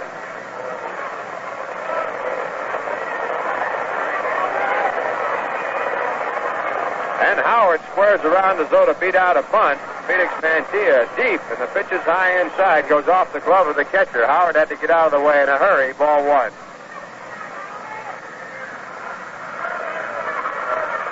Fairley's really had a field day here in the Polo Grounds. He's going to be sorry to see the Mets leave. That's number 5 for him in the Polo Grounds this year. There's a bunt attempt, and again, Mantilla deep at third. Look, Howard missing for strike 1. 1 ball, 1 strike. Well, you got to play this fella deep. He is so strong. Batting at .304. He flied out to right field his first time up. A curveball pulled foul. 1 ball, 2 strikes. Howard has 22 home runs and 90 runs batted in for the year.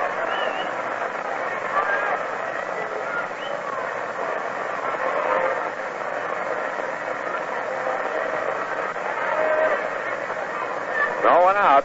On deck, Duke Snyder. 2-1 in favor of the Dodgers, top of the 4th. Break back to the right-hand batter, and there's a one-hand base hit into left field. Howard reaching out for the curveball, had to let go with his top hand and still had enough on the bat with one hand to line the ball between third and short for a base hit. Hit number 6 off Roger Craig. It brings up Duke Snyder.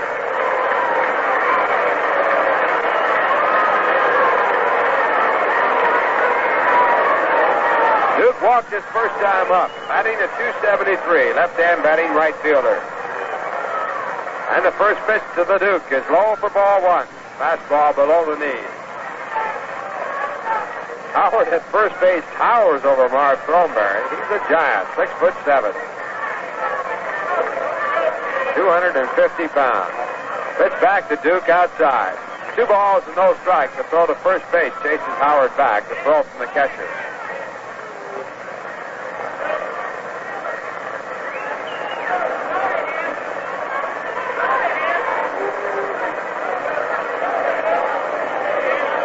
Dodgers 2 runs on 6 hits. The Mets 1 run and 1 hit.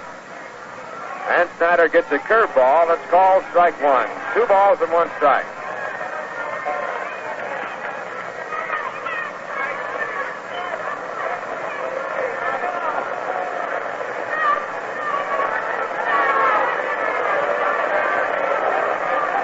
Fastball this time, called strike 2. So Craig has now picked the count up to 2-2. No one out, top of the 4th.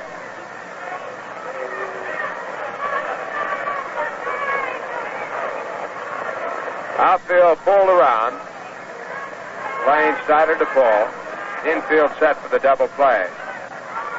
Howard at first base. And the next pitch is a fastball. Swung on and missed. Strike 3. Roger Craig mustering up a good fastball up around the letters for his second strikeout in the game. And it brings up John Roseboro with 1 man out.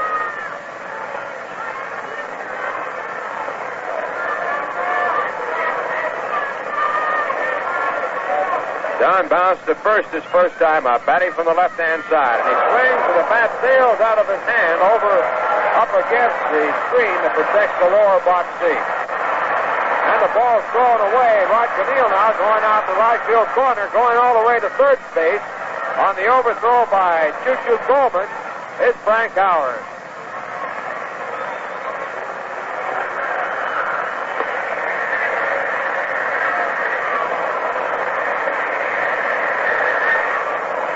No one hurt on the throwing bat except the Mets as Howard goes all the way to third when Choo-Choo Coleman tried to pick Howard off first base.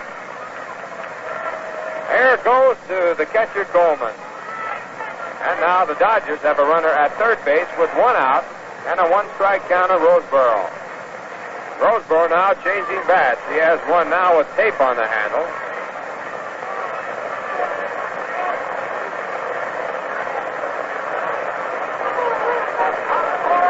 And the infield pulled in now against the runner at third.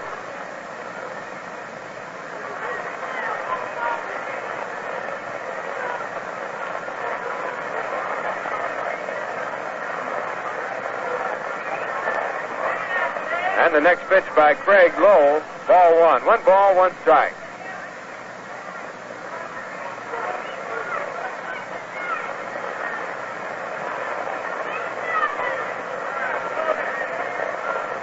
Craig into the windup and delivers to Roseboro. Fastball in on the inside corner. Strike 2. So watch it now. 1-2 against the left-hand batter. On deck batter, the pitcher, Stan Williams.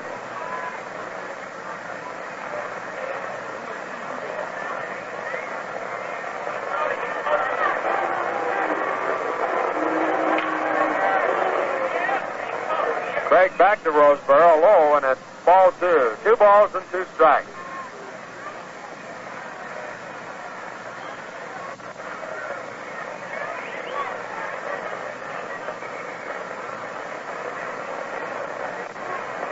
Another fine crowd on hand here today.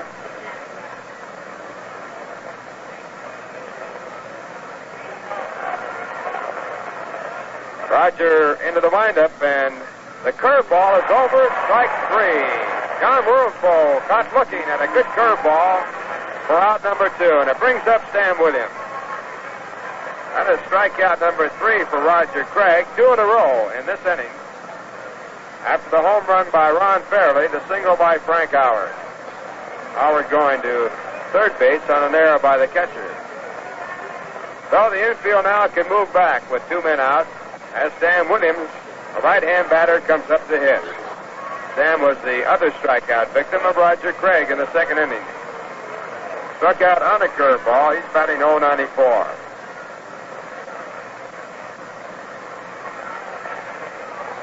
And the first pitch is a curve that is swung on and missed for strike 1.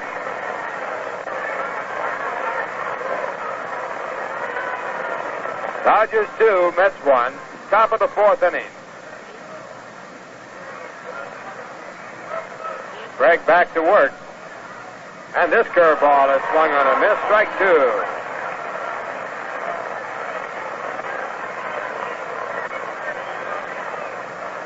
Two-strike count to Sam Williams. Frank Howard at third base.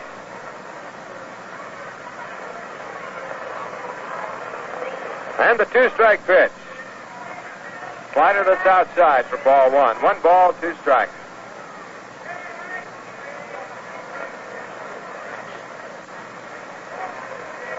Outfield fanned out straight away. And fairly deep against the big fella.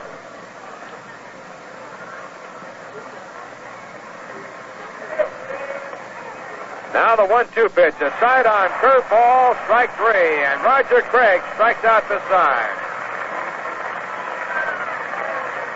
In the inning for the Dodgers, 1 run, a home run by Ron Fairley, the only hit, 1 error, and 1 man left on, and 3 strikeouts to Roger Craig. And the score at the end, 3 1/2 innings of play. The Dodgers 2, the Mets 1. Well, have you seen Beverly, Prue, Carol, Loretta, Eileen, and Chris, the 6 lovely candidates for Miss Rheingold 1963? Well, here's your chance to meet them in person and find out what's new in the fashion world for the coming fall season. Next week, the 6 Miss Rheingold candidates will be the models in Macy's and Bamberger's annual fall fashion shows. There'll be a fall fashion show near you all of next week. And here's the schedule. Monday, August 27th, there will be 2 shows at Macy's Herald Square store at the 12:30 and 6:15. Tuesday, August 28th, Macy's White Plains at 11 a.m. and Macy's Roosevelt Field at 8 p.m.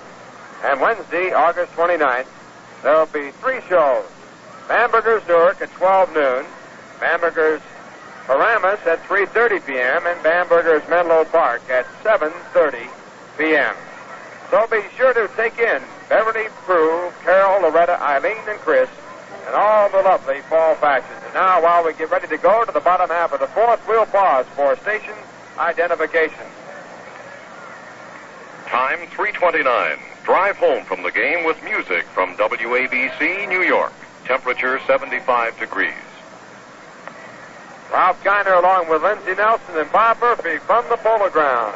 Bottom half of the 4th inning, the Dodgers leading by a score of 2-1, and Frank Thomas leading off against Sam Williams.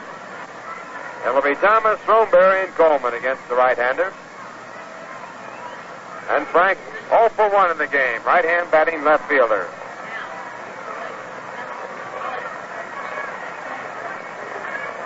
And the first pitch by Williams, an overhand fastball that's a little below the knees for ball 1. 1 ball, no strike. Williams now through 3 innings has given up only 1 hit, allowed 1 run, he struck out 2 and walked 2. 6'4" in the mound. And back to Thomas with a fastball that is swung on and missed for strike 1. 1 ball, 1 strike. Frank 1 for 5 in this series with 29 home runs in the year, 80 runs batted in.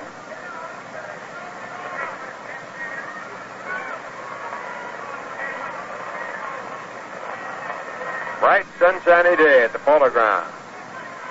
Williams back with a fastball, hit off the end of the bat down to the shortstop, Maury Wells. He comes up with the ball and throws him out by about 5 steps. Broken bat for Frank Thomas, and 1 man out for Sam Williams. Now coming up, Marv Throneberry. Marv did a major league pop-up to the pitcher's mound his first time up. Everybody gathered, and at the last moment, Sam Williams had to make the catch. Marv hitting .246. Home run last night. And he takes the fastball off the plate for ball 1. Left-hand batting first baseman. And a new ball put in play. That one looking mighty dirty. You wonder how a ball can get that dirty.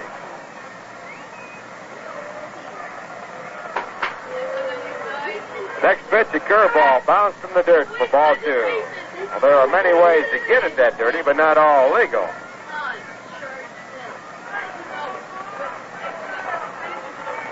Two-0 count to Marv. On deck batter, Choo-Choo Coleman.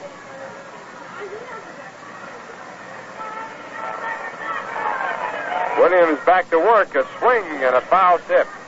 Strike 1. 2 balls and 1 strike.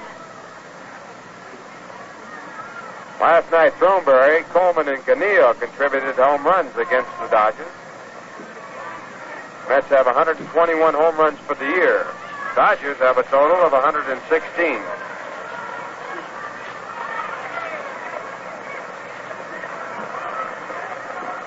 Next pitch to Throneberry, low, ball 3. The difference in the home run total can be attributed to the difference in the size of the ballparks that these two teams play in. Dodger Stadium, a very tough park for home runs. Of course, the Polo Grounds is not. 3-1 count. And Williams back to Throneberry with a fastball that's fouled away. So Williams now even with Throneberry at 3-2.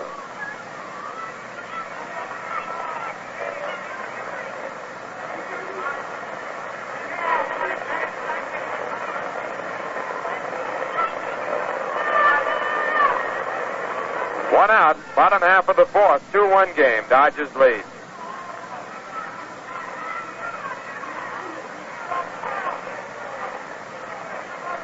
The windup and delivery to Throneberry, hit deep to center field. Going back is Willie Davis. He turns and he makes the catch. Well hit ball by Mars Throneberry, about 420 feet to straightaway center field. But Williams with a quick jump, should say Davis with a quick jump, turned around, got back there and had plenty of time to make the catch. 2 men out and Choo-Choo Coleman in. Choo-Choo struck out swinging on a breaking pitch his first time up, batting .242.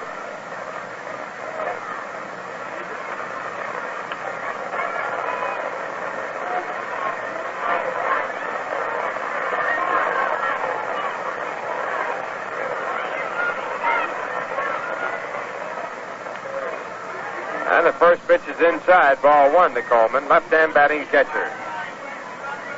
Tommy Davis, defense right on top of the left-hand batter, about 65 feet away. Tommy playing at third base.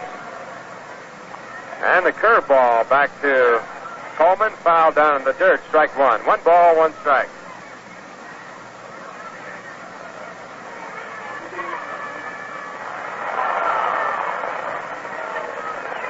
One ball, 1 strike.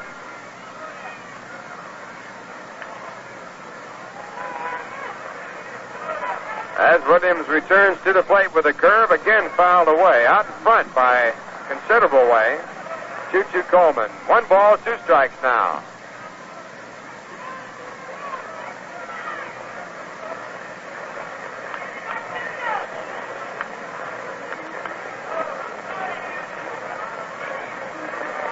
Big Stan Williams with a record of 12 wins and 8 losses, looking for the sign from John Roseboro.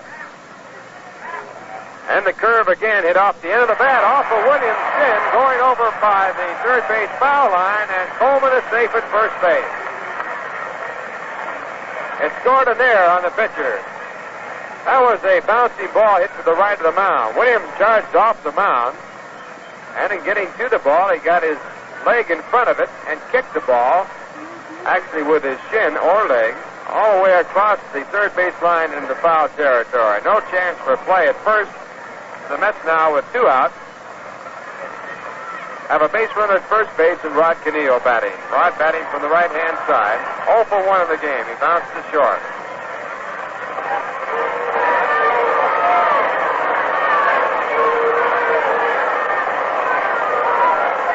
Williams now into the stretch position with a runner on. And his first pitch to Canillo hit off the end of the bat over first base. It'll be a base hit. It could go for 2. Going to third base, Choo-Choo Coleman. Canillo goes to second. The throw comes into home. Cut off by Ron Fairley, and holding at third base, Choo-Choo Coleman. So Rod Canillo with 2 out, a runner at first base. Skizzled one off the end of his bat over the top of the first baseman, and he picked up a double. And now batting Jim Hickman.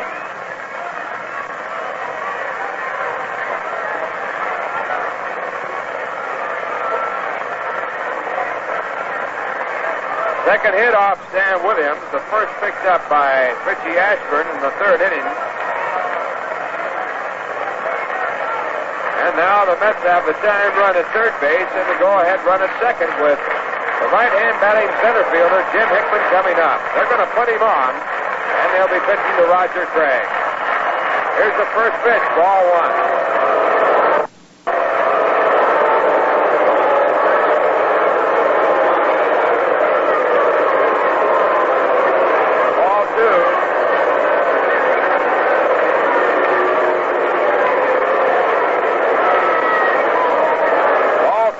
Well, in last night's game, Walt Alston put Throneberry on base to pitch to Choo-Choo Coleman. Coleman then walked. And Rod Canillo singled to drive in a run. So last night the strategy did not work. Let's see what happens here today. Of course, the situation is quite a bit different today because the pitcher is coming up. Roger Craig. Runners now on all the bases. 2 out. The score 2-1 in favor of the Dodgers. Roger was called out on strike. His first time up. Batting 051. He has driven in 2 runs this year, no home runs.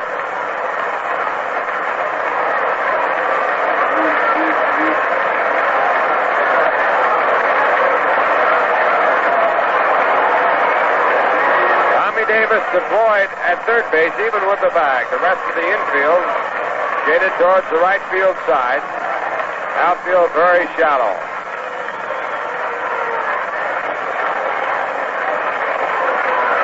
Boy, a drive over that outfield could mean an inside-the-park home run for Roger. They are very shallow. And he swings and misses a fastball for strike 1.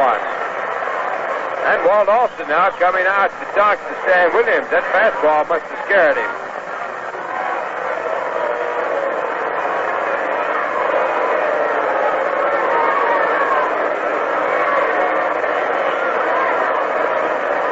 Also in on the conference, Tommy Davis, the third baseman. 1 strike count of Roger. Batting with the bases loaded at third base. Choo-Choo Coleman at second base, Rod Canillo, and Jim Hickman at first. Hickman has walked both times he's been up in this game. In last night's game, he walked 2 times.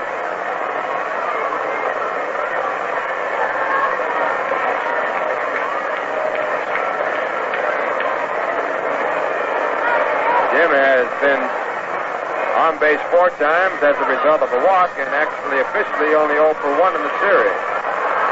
Now time is in.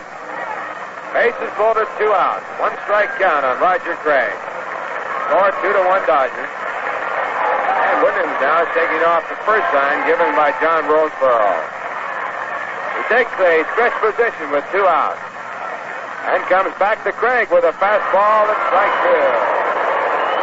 Now Maury Wills comes in to talk to Stan Williams.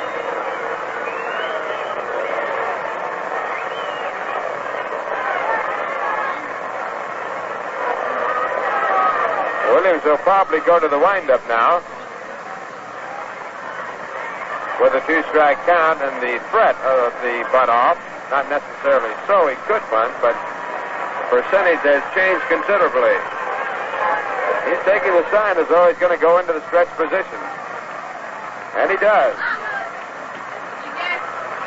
So we're wrong. And then the curveball hit on the ground. On to Maury Wills, though. He comes up with it, throws to Gilliam, covering at second base for the force play. That ball was hit right through the box. Williams made a stab for it, couldn't get it, but Wills came over quickly. The ball was not hit hard. And he made the play for the force out to retire the side. In the inning for the Mets, no runs on 1 hit. There was 1 error, a walk, and 3 men left on. And the score at the end of 4. The Dodgers 2, the Mets 1. And now here is Lindsay to tell you all about tomorrow and also give you the score. All right, well, tomorrow afternoon, the Los Angeles Dodgers will be right back here for their final appearance of the season, and game time is 2 p.m.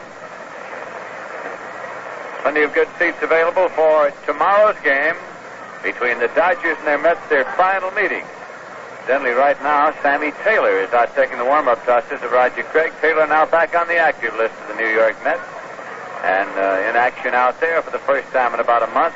Now let's take a look at scores of other games all around the Major Leagues. First in the National League. The end of 2 innings of play, the Milwaukee Braves nothing, Chicago Cubs nothing. Warren Spahn going from Milwaukee, trying for his 323rd career victory against Don Cardwell of the Cubs. Tonight, the San Francisco Giants meet the Philadelphia Phils in Philadelphia. The end of 3 innings of play is the Houston Colts 45 nothing, the Cincinnati Reds nothing. Dick Farrell against Joey Jay. Jay is trying for his 20th victory of the season. Pittsburgh and St. Louis at the end of 3.5 nothing. Bob Friend against Larry Jackson. That is the first game of a day-night doubleheader. The American League, a day-night doubleheader between the Yanks and the Baltimore Orioles. At the end of 5.5 innings of play, it is the Yankees 4 and the Orioles nothing. Coach against Hall. At the end of 5 innings of play, the Boston Red Sox 5, the Cleveland Indians 3. At the end of 3 innings of play, it's the Minnesota Twins 2, the Kansas City A's 1. At the end of 2.5 innings, it's the Washington Senators 5, Detroit Tigers nothing. And the Chicago White Sox play the Los Angeles Angels in a latest start in Los Angeles. Switch hitter Maury Wills is at the plate. Here's Craig's pitch, swung on and foul on the ground, out of play. It's a strike one count to the leadoff man of the Los Angeles Dodgers.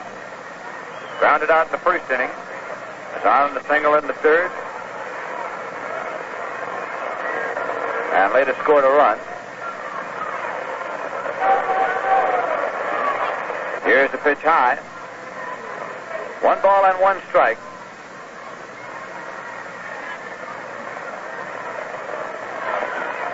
Top half of the 5th inning with the Dodgers leading by a score of 2-1.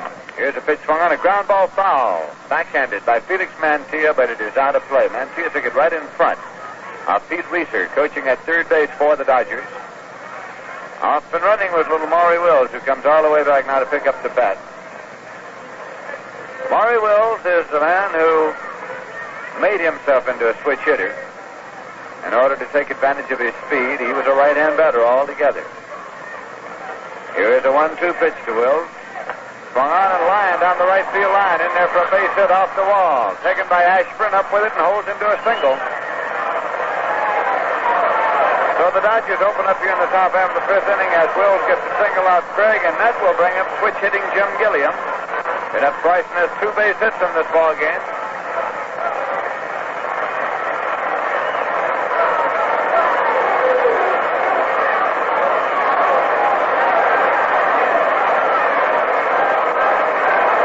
Moves Willie Davis to the on-deck circle.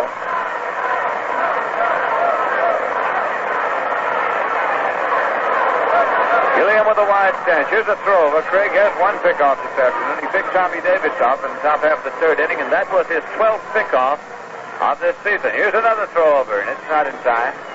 Maury Wills was picked off once earlier this season by Roger Craig.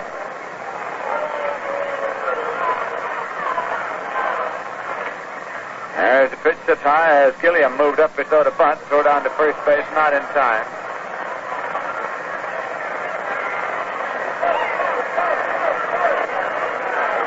Maury Wills with 69 stolen bases leads the major leagues in that department. Dangerous anytime he is on base. Stolen 9 bases in the last 8 games. His total of 69 is the 3rd best in modern National League history. Here's a throw over. He's stopped only by Bob Bescher, who at Cincinnati in 1911 stole 80 bases. That's the National League record. And Bescher in 1910 stole 70 bases. Another throw over. The last major league player to steal 70 bases in the season was Ty Cobb in 1915. He stole 96. That's the major league record. Here's a throw over.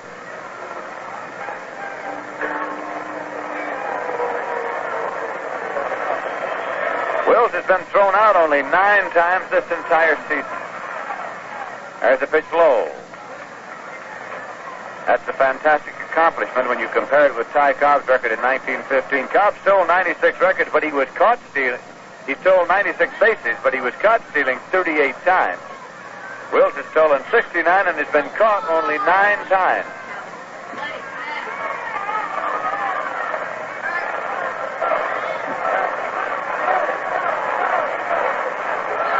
Throw over.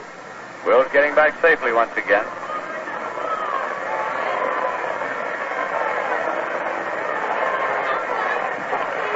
Throw over. Wills thinks that he has a very excellent chance of breaking the National League record of 80 stolen bases.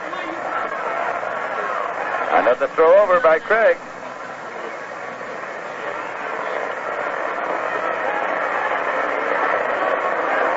Dodgers like to play a lot of hit and run with Gilliam and Wills.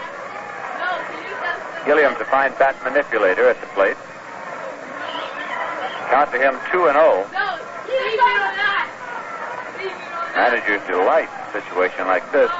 Here's a throw over. He dives back in safely.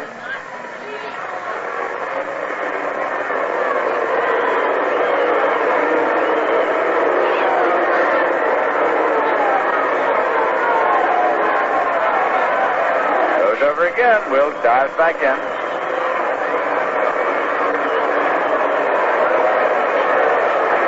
Dusty Vargas, the umpire's first call time to get the bag straightened out.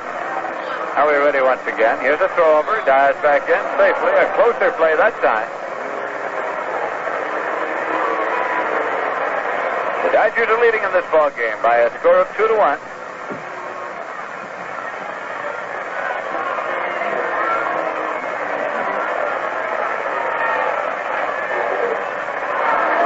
Goes over again.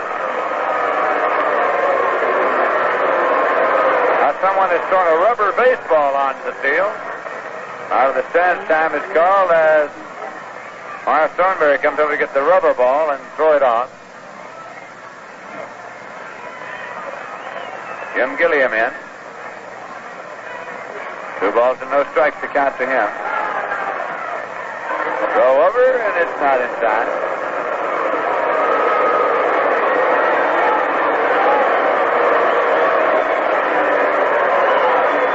He's running. Pitch is swung on. It's a ground ball going through the hole into left field for a base hit. Wills is on his way to third.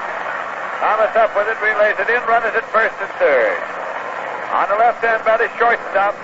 Charlie Neal was on his way over to cover, and Jim Gilliam hit the ball right through where shortstop Charlie Neal had left from. That allowed Murray Wills to go all the way to third, and so the Dodgers open up with back-to-back base hits here. In the top of the fifth with nobody out, left-hand batter Willie Davis will be coming up.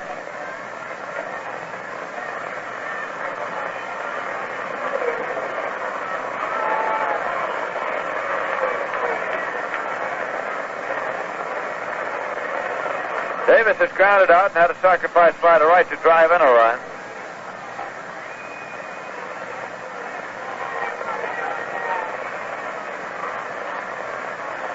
Roger Craig into the set position now, and here's the pitch. Swung on and tipped off. It's strike one.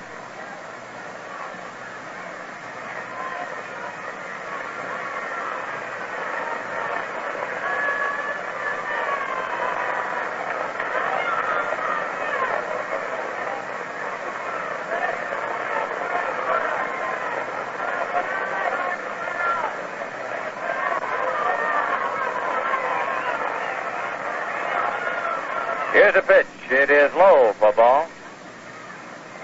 1-1.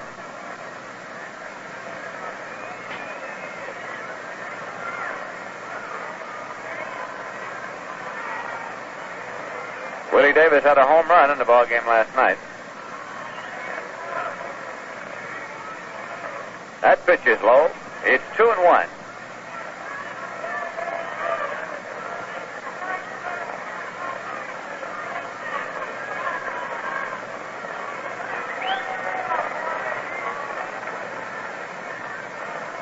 Craig taking a moment, pounds the ball into his glove, and now turns to look in for a sign.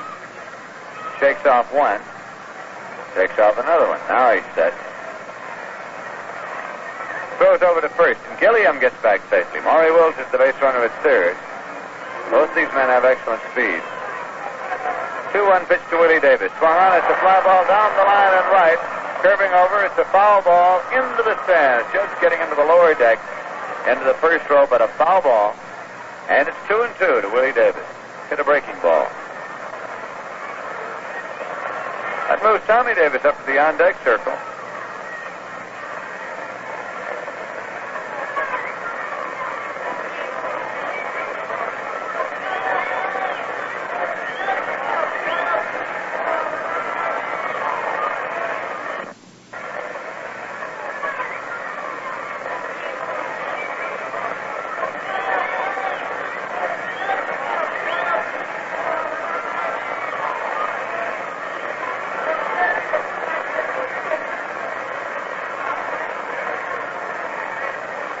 Craig up and into the stretch.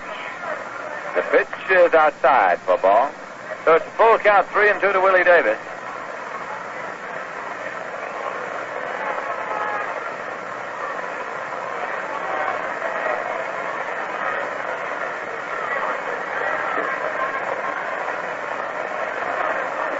Craig takes a look over at Jim Gilliam before he looks in for a sign. Also so he's taking a look over at Maury Wills. Shakes off one. Shakes off another one. Willie Davis backs out of the batter's box. And umpire Mel Steiner wants to examine the ball.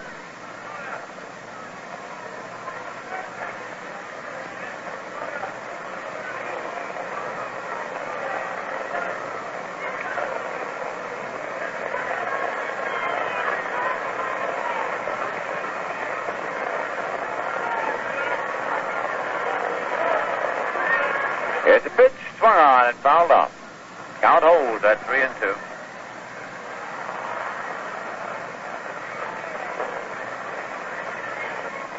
Cincinnati, Marty Keough has hit a 2-run homer in the 4th inning for the Cincinnati Reds to give them a 2-0 lead over the Houston Colt 45. Joey Jay is trying for his 20th victory. Perky got his 20th last night. Jay has now been sick to a 2-run lead.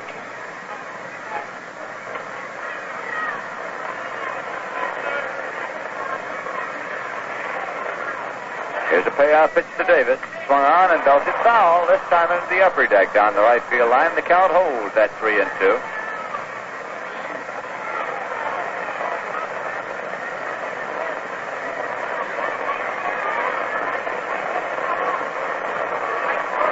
Roger Craig facing the heart of the Dodger batting order right now. As Maury Wills and Jim Gilliam put base hits back-to-back to open up here in the top of the 5th.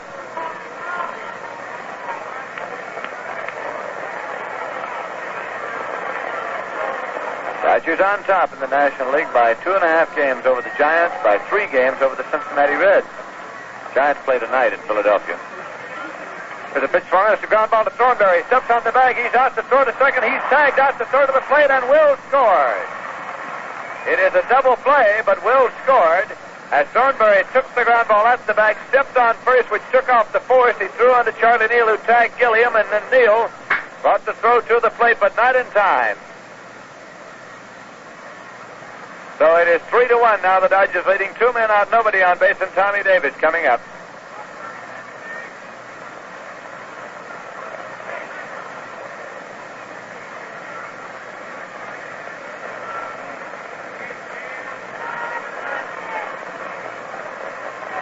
Tommy Davis has slide to left and hit into a forced play.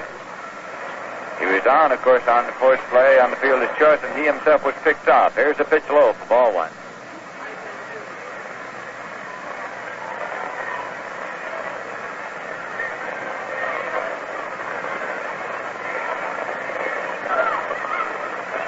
Greg's pitch, swung on and drilled down the line and left, going deep, and Thomas is over, but this one is in the upper deck for a home run for Tommy Davis.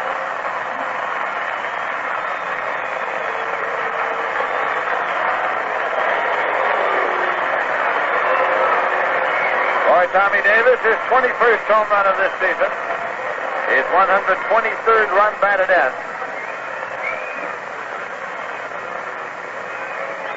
Right down the line and left and into the upper deck. The Dodgers 4, the Mets 1. Ron Fairley at the plate. He has doubled and homered in the ball game today.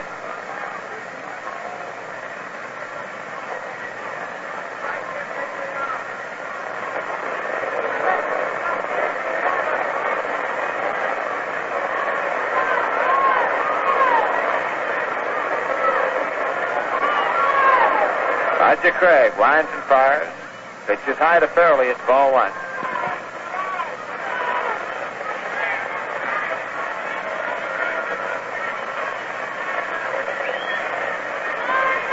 Ron Fairley backs out of the batter's box.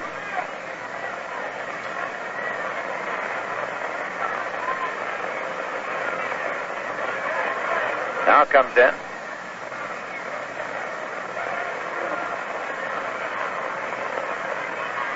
Breaking ball is inside and low. It's 2 balls and no strikes.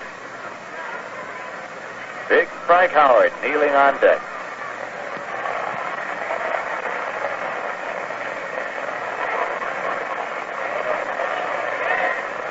It's a 2-0 pitch. Swung on. It's a ground ball to second. Rod Kinneal takes it. Plays over to Miles Thornberry in time, and the side is retired.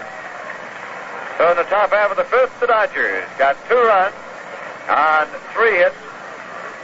No errors and none left. And at the end of 4.5 innings of play, score is the Dodgers 4 and the Mets 1. And now a message from Rheingold Extra Dry, told completely with music.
Going to the bottom half of the 5th inning, and the Mets will send up Richie Ashburn, Charlie Neal, and Felix Mantilla.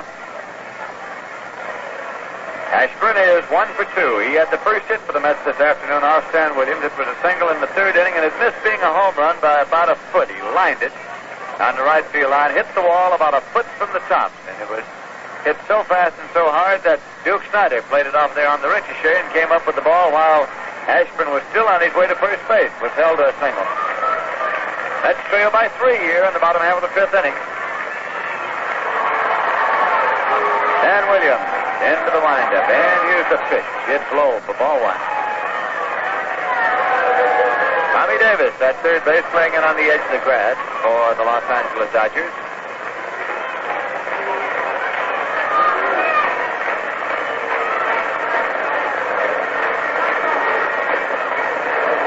There's a pitch low for ball 2. It's 2-0.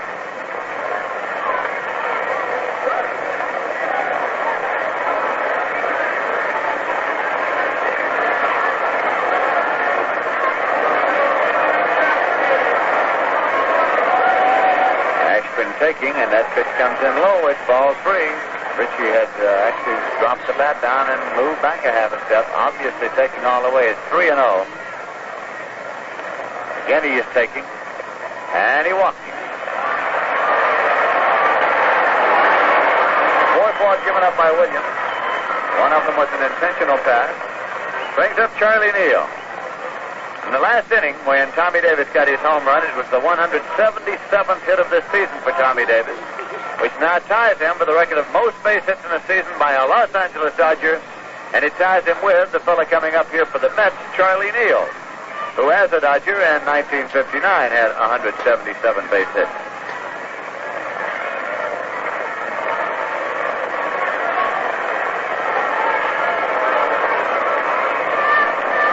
Williams checks Ashburn. Pitch to the plate, and Neal shortens and takes low for ball 1. In Cincinnati, Leo Cardenas homered for the Reds in the bottom half of the 4th inning. So at the end of 4 full innings of play, it is the Cincinnati Reds 4, the Houston Colts 45-0. They have staked Joey J to a 4-run lead in his quest of his 20th victory of this season. Dick Farrell is still in there for the Houston Colts 45.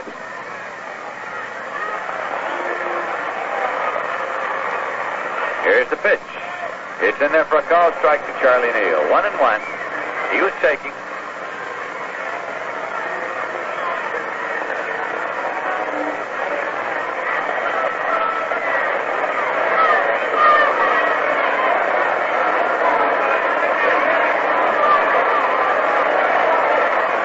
Here's a swing and a foul ball off the end of the bat of Charlie Neal. Runs the count to 1-2.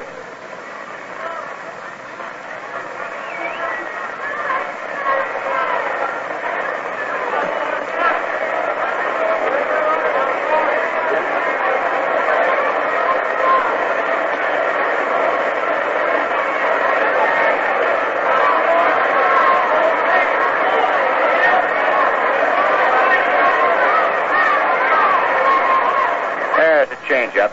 Misses. It's 2-2 now to Neal. Felix Mantilla is on deck for the Mets as the Dodgers lead in this ball game by a score of 4-1.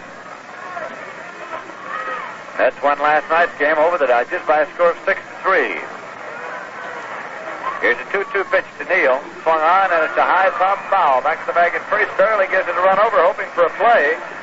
It's in the stands, and it Fairley goes back to first base in order to allow our stations to identify themselves. We pause now for station identification. Time 1 minute past 4. You get the news 5 minutes sooner on WABC New York. Temperature 75. This is Lindsey Nelson with Bob Murphy and Ralph Kiner at the Polo Grounds. Count for Charlie Neal is 2-2.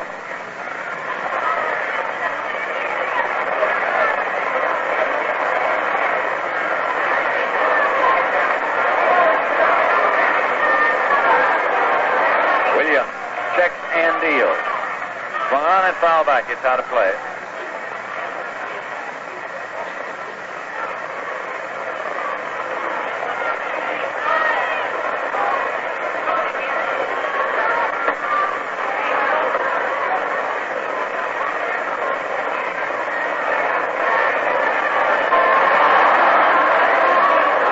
Leads at first. And the 2-2 pitch is tight. It rocks him back in the count. And we'll bring up Felix Mancia. Roseboro has gone out to the mound for a conference. Fairley has come over. Roebuck and Peronotsky throwing in the bullpen. Double barrel action. A left-hander and a right-hander. Ed Roebuck and Ron Peronotsky. Fine Saturday afternoon crowd here. And among the fans here today to watch the Mets-Dodger game are 160 dyed-in-the-wool Mets fans from upstate New York. Radio station WGY and its sister TV station WRGB of Schenectady, New York, organized a Mets booster trip to today's game, and it didn't take long to fill 4 buses. Heading up this loyal group of rooters are Bill Edwardson, WGY's music man, and Herb Costa, WGY and WRGB sports reporter. And in fact, Bill Edwardson's here in the booth with us right now. Nice to have you on board, Bill. Here's the pitch to Felix Mancia. And it's inside for ball 1. Mancia has walked and grounded out third to first.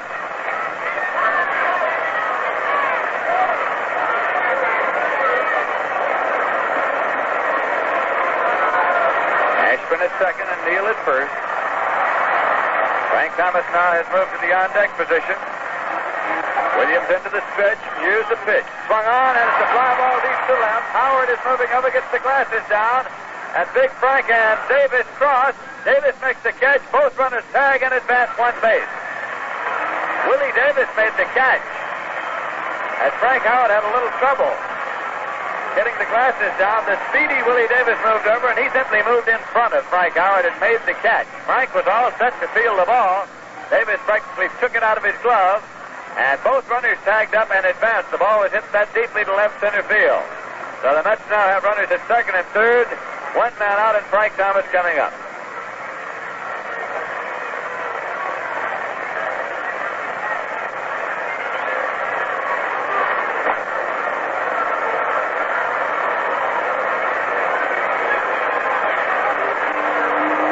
Now Carver's at the mound as Roseboro goes out. Check with Dan Williams. Big Frank Thomas has fouled out to first base and grounded out short to first this afternoon. The Dodgers lead by 3 runs. The Mets have 2 men on. Thornberry's on deck.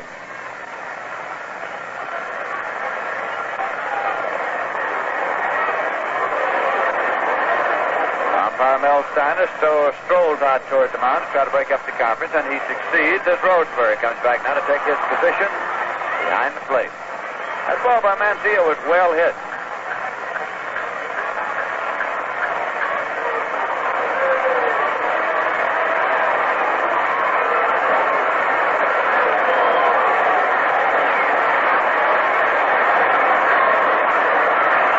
Roebuck and Peronotsky continue to throw in the bullpen for the Dodgers.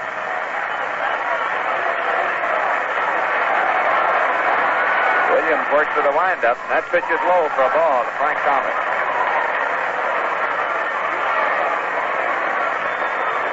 Williams has struck out 2 and walked 5 in this game. But he has allowed the Mets only 2 base hits, a single by Ashburn in the third and a double by Keneal in the fourth. Again, he winds and fires. Pitch is low for a ball. It's 2-0.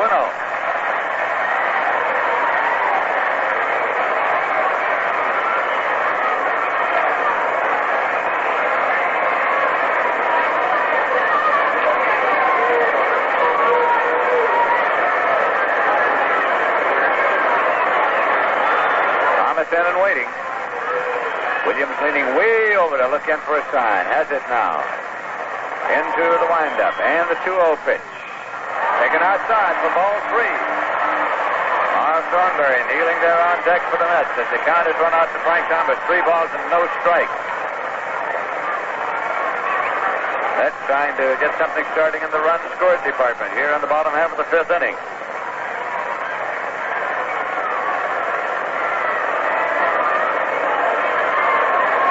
Becker up now and peering intently out toward the bullpen area of the Dodgers, where Peronowski and Roebuck are throwing.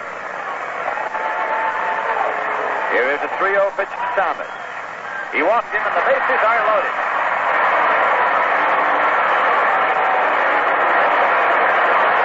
Thomas goes to first. Neal holds at second. Ashburn holds at third. Thornberry is coming up and Austin's on his way to the mound. Walter Austin of the Dodgers heading for the mound.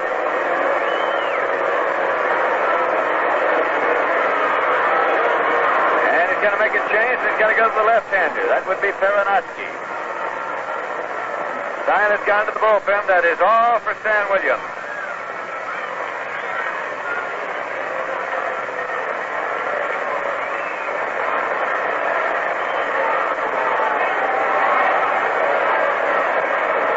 Peronowski has started to walk in now from the bullpen, located here at the Polo Grounds in left center field, the visitors' bullpen.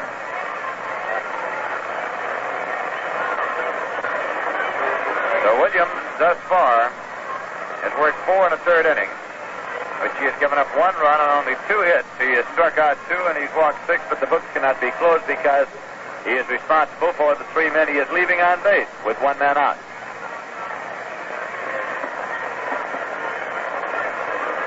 Thornberry will be the first man faced by left-hander Ron Peronowski.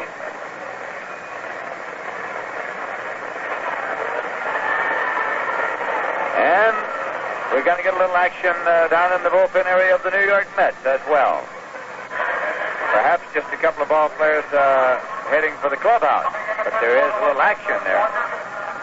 And that's what it is.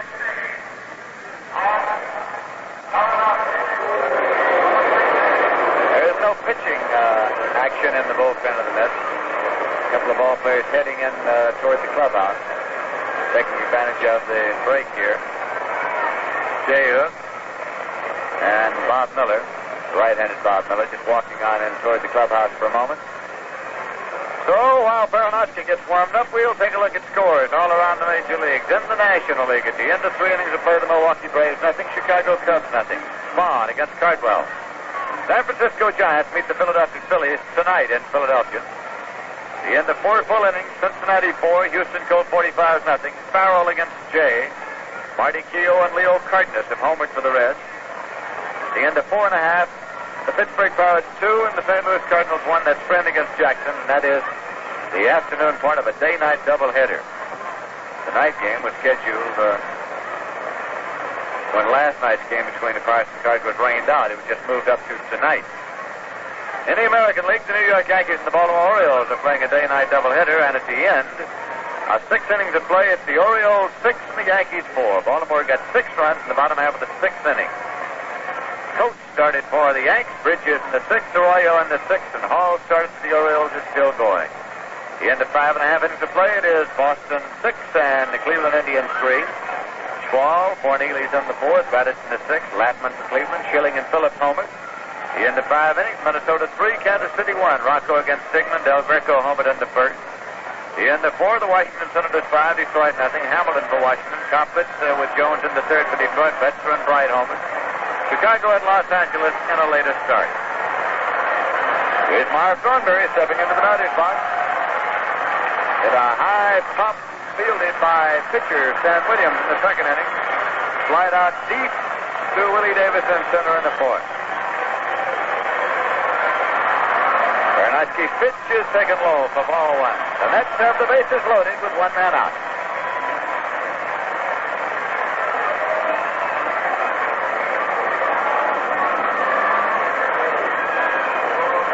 Choo-Choo Coleman has moved up to the on-deck position for the New York Mets. Peronowski deals slow curveball. It misses outside. It's ball 2, 2-0.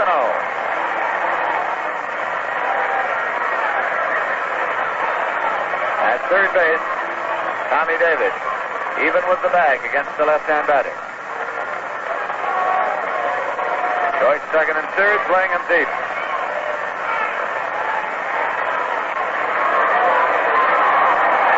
Aronofsky, hands on hip, has the time now, works the 2-0 pitch. It's in there for a call strike. Conbury had a notion that held up on breaking ball. It's 2-1. Marv, doubting the call, points with his bat to a spot there behind the plate. That is Mel Steiner, the umpire behind the plate. Stoner and Steiner had quite a conversation last night about a play at first base. Here's a swing and a ground ball to the right side, slow roller, and it's taken by Fairley. He'll have to go to first base, and a run has scored. So it'll give Thornby a run batted in as he goes out to first base unassisted. Charlie Neal moves to third, and Frank Thomas to second. 2 men out now, and the score is 4-2, the Dodgers over the Mets, and Choo-Choo Coleman coming up. No chance to try to go for 2 on the slow roller to first base.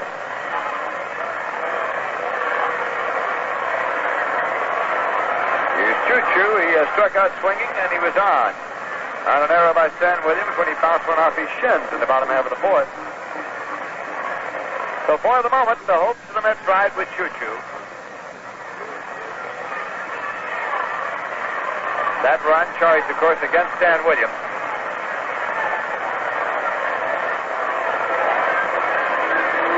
Bowman to left-hand batter, and Aronofsky with the pitch high for ball 1. Rod Kinneal has now moved up to the on-deck slot.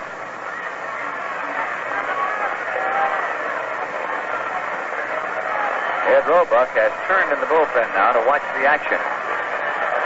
Stopped throwing for a moment. Aronofsky with the 1-0 pitch. In there for a call strike. It's 1-1 to Coleman.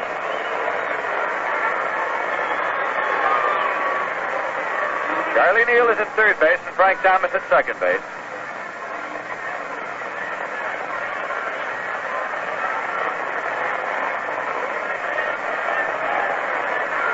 Aronofsky goes to the Rawson bag.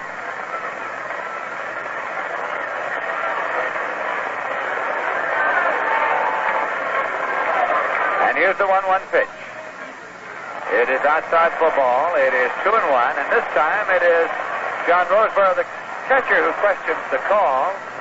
And manager Walter Austin comes running out of the dugout and is on his way to the mound. He wants to check with Aronofsky.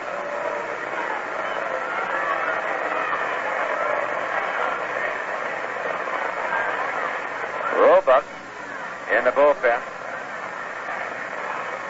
Hands on hips looking in. As Austin talks to Aronofsky at the mound.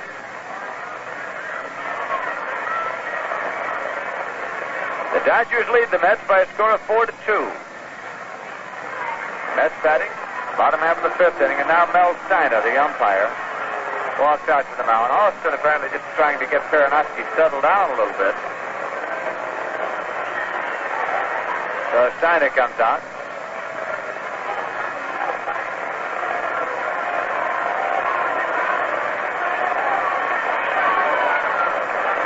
Austin turns, of course, to argue a little bit with Steiner. That's a managerial maneuver. If you want to kill a little time, while when the umpire comes out to say, let's play ball again, argue with him. That'll take up time.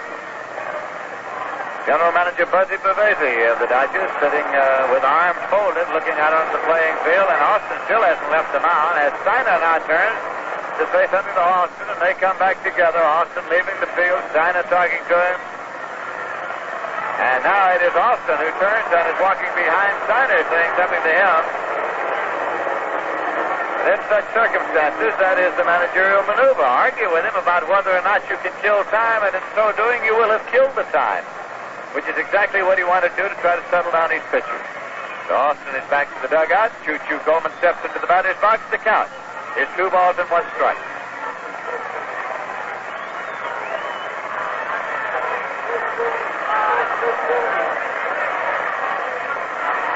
Aronofsky throws to second, and Thomas is back safely. Charlie Neal ready to go in case there is any bobble of the ball. It was taken by Maury Wills. and returned to Perinoski. The Dodgers tried to pick up at second base.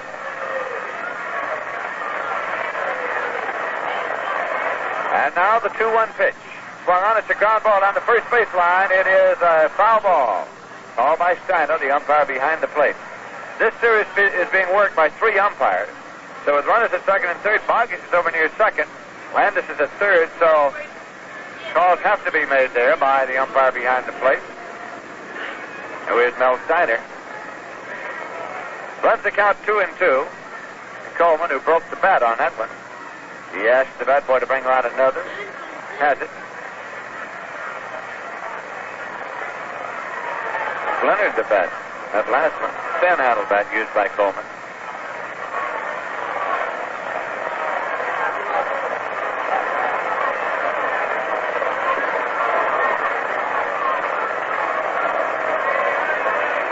Choo-choo steps back in. Perinoski with the 2-2 pitch. Swung on and missed strike 3. Struck him out to get out of trouble. That is the first strikeout, of course, for Perinoski. You can now close the book on Williams. 4 1/3 innings, 2 runs, 2 hits, 2 strikeouts, and 6 walks. In the bottom half of the fifth, the Mets got 1 run on no hit. There were no errors, and there were 3 men left on base. So 2 men left on base. And so at the end of 5 full innings of play, the score is the Dodgers 4 and the Mets 2. Ever notice how a manager juggles his lineup until he comes up with a winner? He keeps moving his players around until he finds the right man for the right position. Well, that makes sense in filter cigarettes, too. You smoke all 7 leading filter cigarettes, and I'll bet your taste will tell you to stick with Viceroy. Because some cigarettes taste too strong, like they didn't have a filter at all. And others taste too light. They take all the fun and flavor out of smoking. But Viceroy tastes the way you'd like a filter cigarette to taste. Not too strong, not too light. Viceroy's got the taste that's right. Viceroy in the familiar softpack or exclusive new slide top case. You've heard about the filter on this cigarette, but the Viceroy taste is the best they get. He means Viceroy tastes the way you'd like a filter cigarette to taste. Not too strong. Not too light. Viceroy's got the taste that's right. That's right. That's right.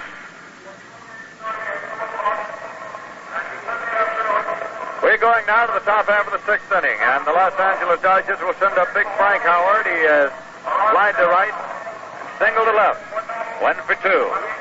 Roger Craig, the starter, still in the ball game for the New York Mets.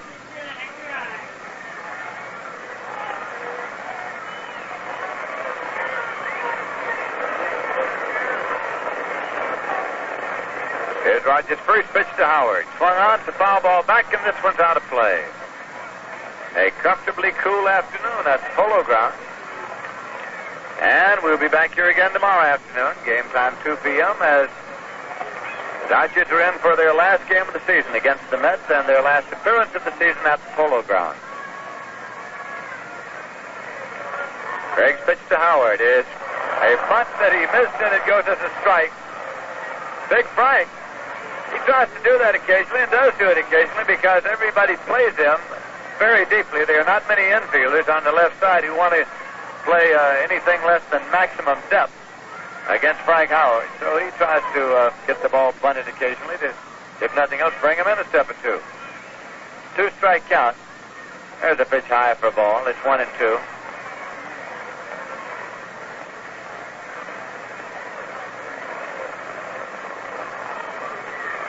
During the early days of his career, Frank's biggest problem was chasing curveballs out of the strike zone. So in batting practice for a long time, they threw him nothing but curveballs. There's a breaking ball inside. It's 2-2 now to Frank Howard. He had a bad habit of lunging for breaking balls and getting off balance, but he seems to have done very well correcting that. Here's the 2-2 pitch. Curveball swung on and hit up the middle for a base hit. Jim Hickman up with it, relays it in, and Frank Howard turns and holds with his second base hit of the day, a ground single up the middle, and that brings up Juke Snyder, the field captain of the Dodgers. Snyder walks in the second, struck out swinging in the top of the fourth. The Dodgers lead in this ball game by a score of 4-2.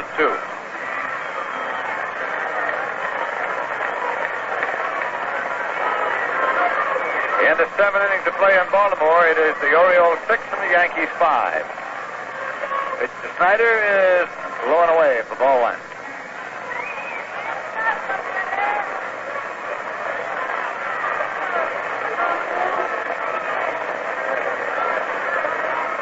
Greg checks Howard at first base, and here's the pitch that's outside, ball 2.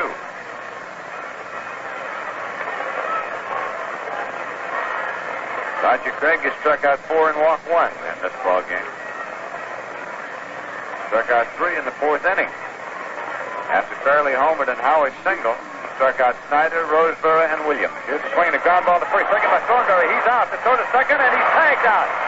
Charlie Neal putting the tag, and it's a double play. The second time today that identical double play has been effected. Thornberry took the ground ball out the bag, stepped on the bag. That takes off the fourth and second, so the tag has to be made. Thornberry then threw on to Neal in time. 2 men out, nobody on, and Roseboro coming up.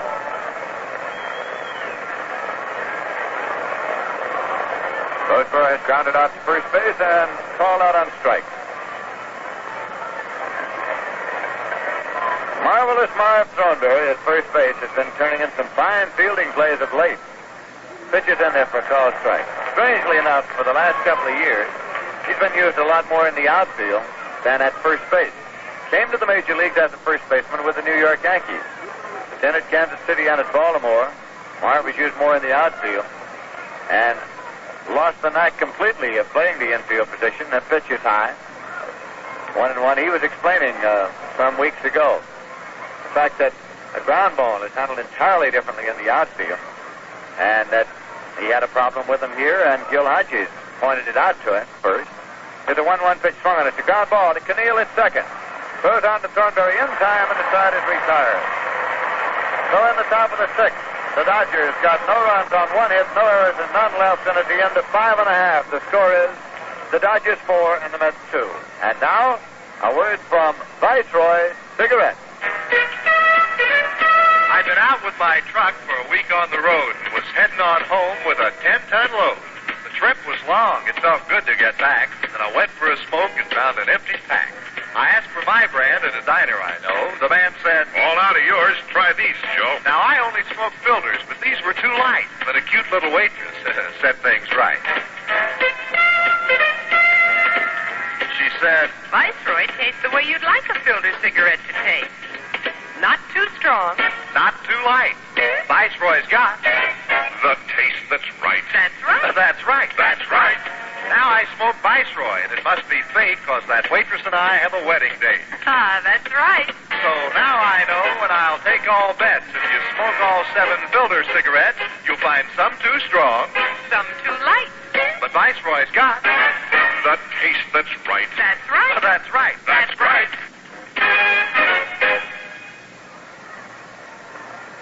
All right, we go to the bottom half of the 6th inning, and Rod Keneal is up to lead off for the Mets. He is grounded out and doubled in the ballgame today, has the only extra base hit for the Mets. Mets have only 2, got them both off Stan Williams. Single by Ashburn in the 3rd, and a double by Keneal in the 4th. Ron Peronowski, now working, of course, in relief of Stan Williams.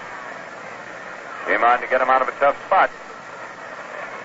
In the 5th, when he got Marv Thornberry to ground out to first base and struck out Choo Coleman.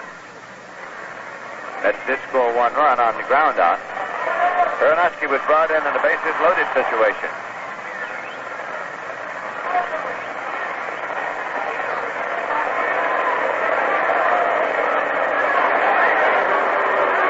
Here's a swing and a broken bat ground ball to short. Murray Wells takes it on a big hop, plays it across in time, and Keneal has grounded out.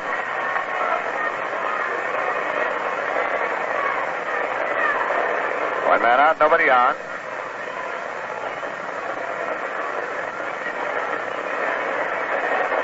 The Mets have pulled off 2 double plays here this afternoon, as we were mentioning, identical double plays, and they have tightened up that infield considerably with the switch of Neal to short and Keneal to second. Here's a pitch in there for a call strike.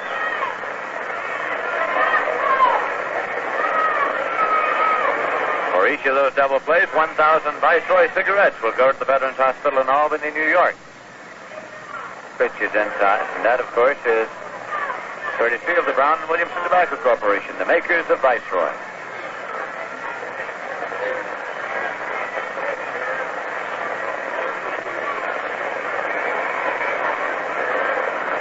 One and one to count to Jim Hickman at the plate.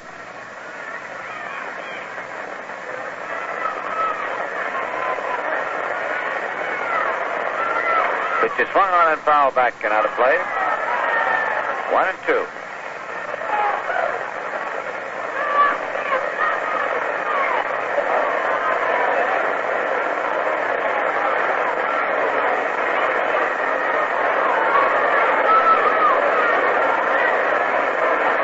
Aronofsky working. The pitch low. It's 2-2.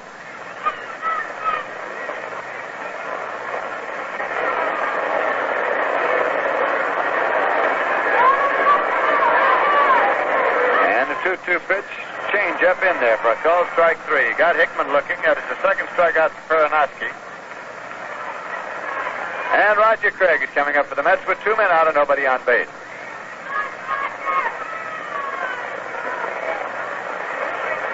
Through 5 innings of play, the red-hot Cincinnati Reds 6 and the Houston Colt 45-2. Reds will be in here at the Polo Grounds on the night of September 14th, the afternoon of September 15th, and Sunday afternoon, September 16th. Tickets now on sale for that series and for all future home games of the Mets. That pitch is low to Roger Craig.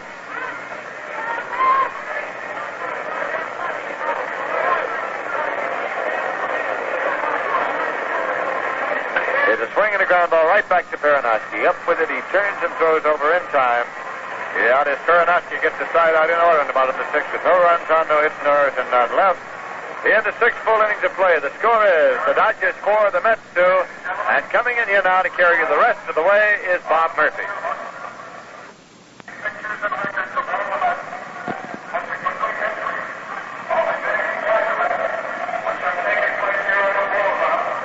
Thank you very much, Lindsay. And in another exciting ball game, we go along now to the 7th inning. Dodgers 4 runs, 10 hits, and 1 error.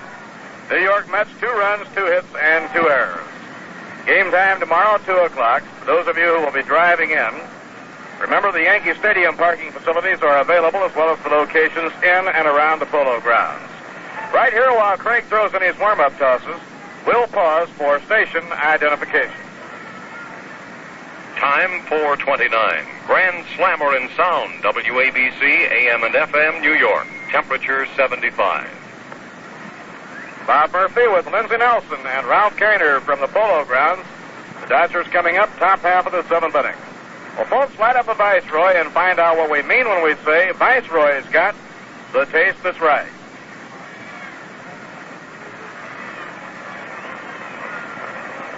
Lindsay mentioned earlier on our broadcast that the music man from WGY in Schenectady, New York, Bill Edwardson, was here with a group of 161. Bill, welcome aboard, and it's mighty nice to have you. Well, nice to be here, too, Bob. It's many times I broadcast remote on WGY, but never from this distance. Well, it's wonderful to have your entire group down here. Did you have a nice, pleasant trip down? We sure did. We had a lot of Brown & Williamson products on the way. We had some Rheingold products, so everything worked out sponsor-wise very well indeed. Did you have much difficulty in getting your big group to come down?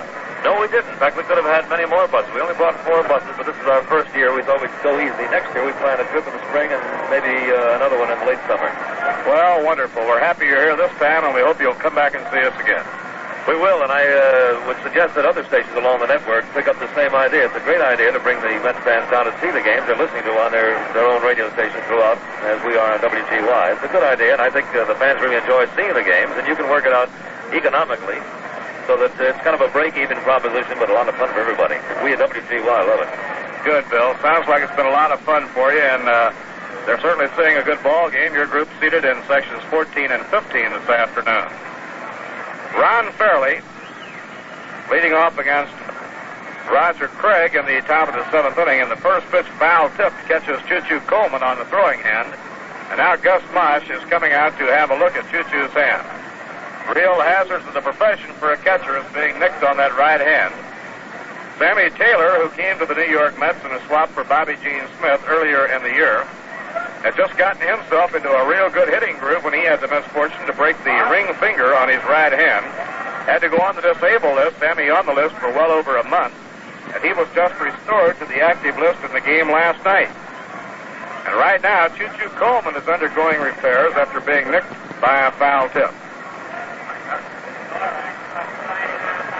Choo-Choo insisting that everything is all right until Roger Craig moves back to the mound, and Roger may want to throw a couple to Choo-Choo to be sure that his hand is just right. Today has been St. Petersburg, Florida Day here in New York. Big delegation here from the winter home of the New York Mets. Now Craig into his windup, pitches to Fairley. Breaking ball inside and low, 1 ball, 1 strike. Ron Fairley has been a real thorn in the side of the Mets throughout the year. Today's game, Fairley has a double to left center and a home run in 3 times up. And he's hitting over .450 against Mets pitching. The 1-1 pitch, right in there, a call strike. 1 ball and 2 strikes. Dodgers lead 4-2. We're in the top of the 7th. Roger Craig has gone all the way for New York. Ron Peronowski replaced Dodger starter Stan Williams when Stan lost his control and walked 3 in the 5th inning. He had good stuff. He gave up only 2 hits. Ground ball right back to the mound, stabbed in the glove hand. Throw to first is a wide throw, but Thornberry gets it, runs back to the bag, and makes the play.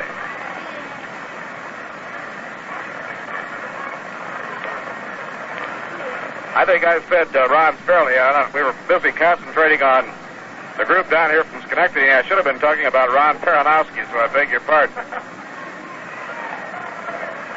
Peronowski hitting for the first time in the game.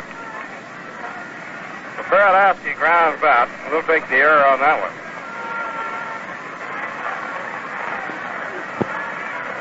One away, nobody on. Now the top of the order for Maury Wills. Maury has been on 2 times and 3 times up, 2 for 3. Pitch is over for a call strike. The last Major League player to steal 70 bases in a season was Ty Cobb back in 1915. Maury needs only 1 more to reach 70. Inside Beniz, 1 ball, 1 strike on Maury Wills.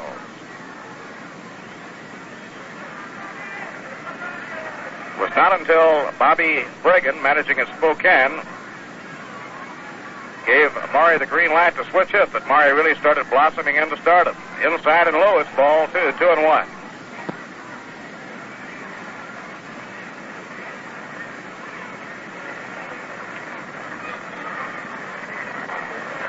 Craig out of his windup delivers 2-1. A slow ground ball off the mound is Roger. He has it. He fires the first, 2 men down. 2 up and 2 set aside by Roger Craig. That'll bring up Jim Gilliam. Gilliam, a perfect game going with 3 for 3. Single to center, single to right, single to left.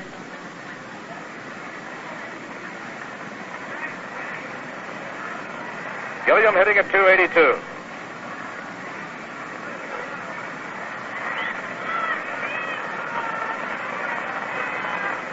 Here's the pitch on the way. Laced foul on a line down the left field line and veering over into the crowd, out of play. Well, we have a magnificent day. Hardly a cloud in the sky. The sky a high, endless, brilliant blue. Breeze blowing across the field from right toward left. Infield a stride toward right. The pitch to Gilliam brushes him back from the plate, and the count is even at 1 ball, 1 strike. He made him wiggle on a high fastball, and the count even, 1-1.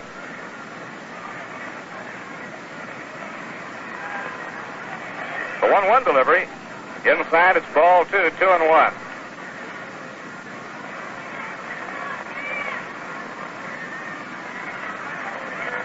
Dodgers 4, Mets 2, top of the 7th inning. Game brought to you with the best wishes of Rheingold Extra Dry.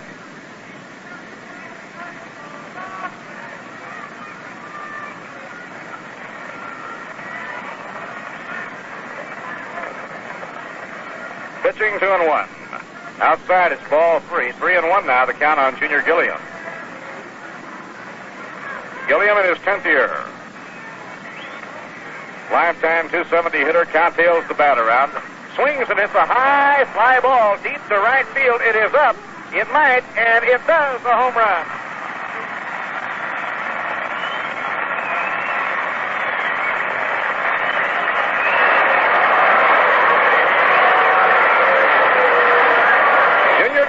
Belting his fourth home run of the year, a towering fly that on the downward flight landed in the upper deck on the first row.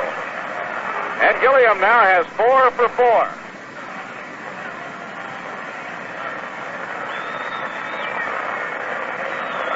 Dodgers now have hit 3 home runs in the game. Homer's driving in 3 of their 5. Ron Fairley, Tommy Davis, and now Junior Gilliam connecting for the Dodgers. They lead 5-2. Ground ball hit hard, taken on a hop by Throneberry. The race to the bag. He's out at first. Throneberry racing Willie Davis, and he just beat the speedster to retire the side. 1 run, 1 hit. No errors, none left on in the top half of the 7th. 7th inning stretch time now at the end of 6.5 innings to score. Dodgers 5 and the Mets 2. Say, we really had a great day on Rheingold Day, August 4th, right here at the Polo Grounds.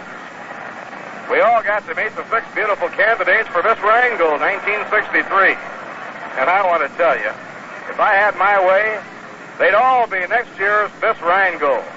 They're beautiful. But really, the decision is up to you.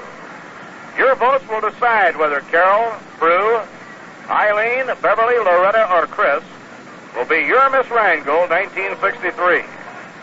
So the next time you're buying beer as beer should taste at any one of the 45,000 stores and taverns that sell New York's favorite beer, Rheingold Extra Dry, drop in a vote or 2 for your favorite candidates.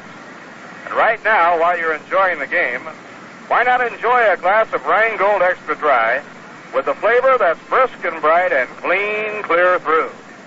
Don't forget now, the next chance you get, vote for your favorite Miss Rheingold 1963.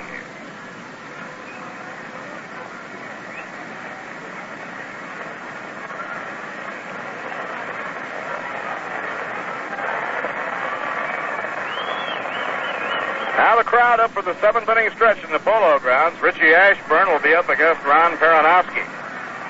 Peronowski has saved 15 games coming out of that bullpen for the Dodgers this year.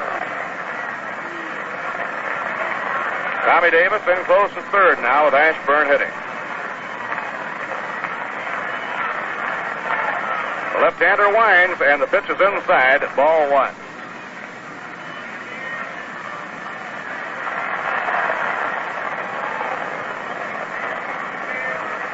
Next pitch by Peronowski. Ashburn takes a hook that's over for a call strike. 1 ball, 1 strike. Richie has 1 hit and 2 times up. He drew a walk in the 5th inning and later scored a run. Seems like just about every game Richie gets on a couple of times. Now he holds up on a curve outside. Ball 2, 2-1. Charlie Neal on deck, and then Felix Mantilla in the home 7th inning.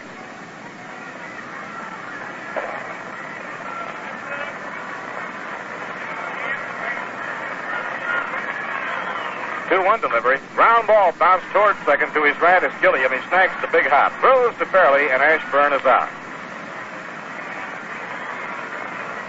1 away, nobody on now in the last of the 7th inning, and so Charlie Neal will try and get it going. Charlie has grounded out, reached on a force play, and drawn a walk. He's 0 for 2. Charlie had the big hit in the victory over the Giants on Wednesday night. A timely single to center to drive home the winning run.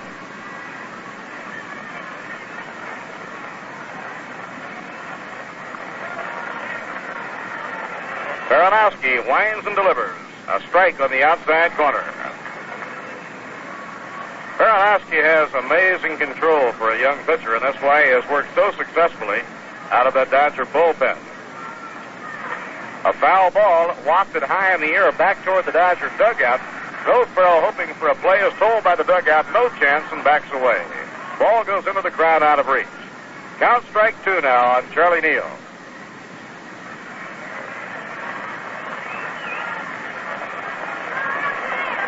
With Joey J gunning for his 20th win of the year, the Reds have Houston 6-2 at the end of 6. Giants and Phillies play tonight in Philadelphia. Dodgers lead the Giants by 2.5, the Reds by 3.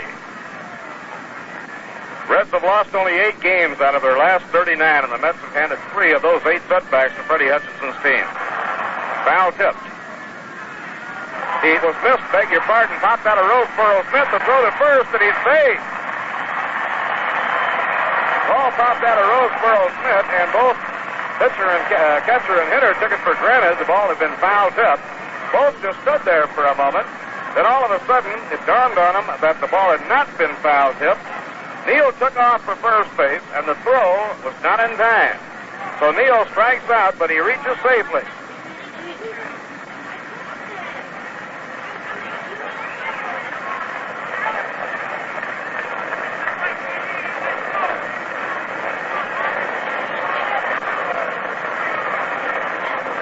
Be an error charged on Johnny Roseboro and a strike for Ron Peronowski. Batter now is Felix Mantilla. Both Roseboro and Neal just stood there. Everybody in the ballpark was convinced the ball had been foul tipped for a moment. Grounder hit the shortstop. Maury Wills fires over to Gilliam for one. On to first, a wide throw. He was hit hard by Neal sliding into second base, and Charlie breaks up the double play.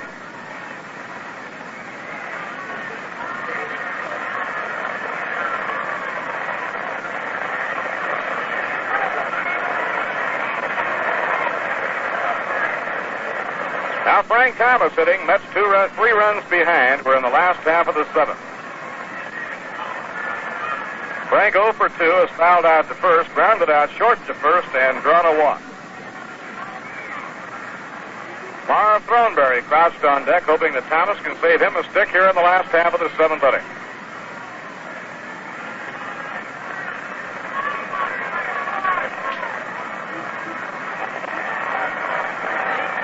Now Ron Peronowski, up in pitching position, delivers an off-speed pitch outside. 1 ball and no strikes.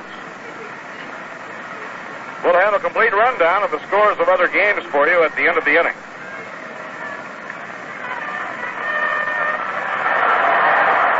Inside and low, Thomas laying off, and the count 2 balls and no strikes.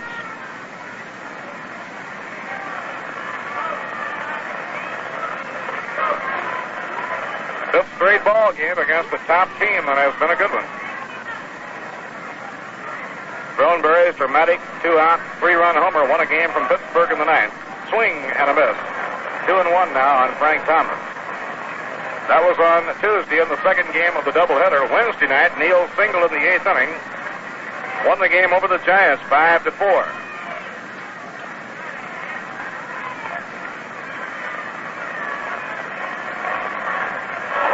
Thomas goes after a curve, and the count is even at 2-2.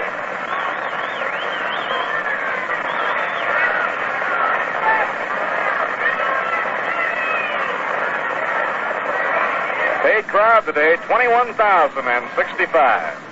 The 2-2 pitch, low and outside. It's ball 3, 3-2.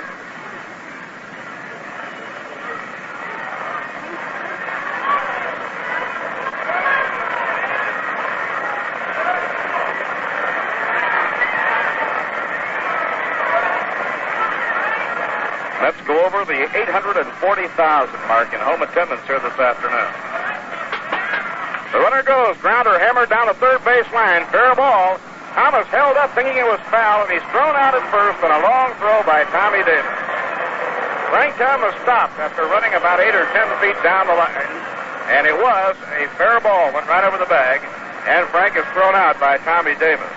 Whether he could have beaten the play had he not stopped, remains to be seen. I doubt it. In the 7th inning, no runs, no hits. 1 error charged to Johnny Roseboro, and 1 left on. And now at the end of 7, the score, Dodgers 5 and the Mets 2. Tomorrow, left-hander Pete Rickard will be on the mound for the Dodgers. He has taken the plate.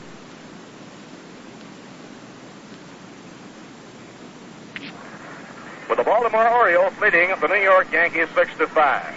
Billy Heft has replaced Dick Hall in the 7th. Ralph Houck has used Jim Coates, Marshall Bridges, Louis Arroyo, and Tex Clevenger. They go to the 9th inning in Cleveland.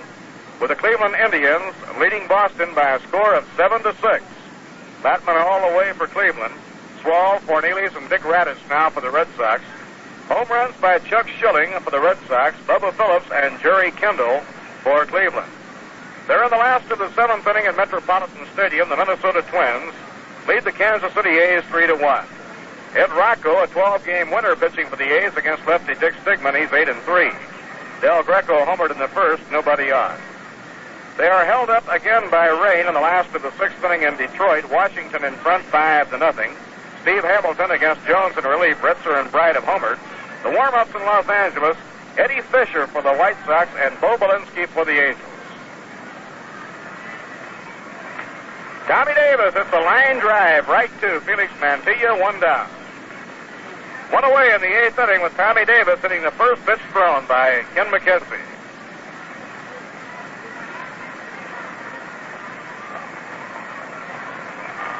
Roger Craig pitched 7 innings. Roger gave up 5 runs, 11 hits.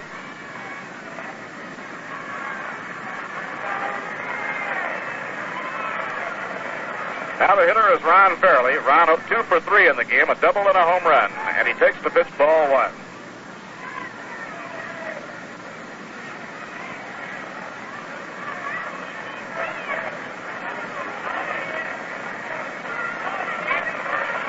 Ball 2, 2-0.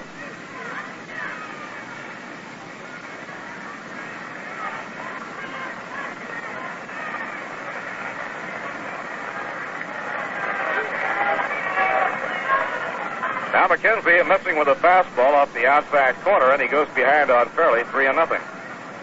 Roger Craig in 7 innings gave up 5 runs, 11 hits. He walked only 1 and struck out 4.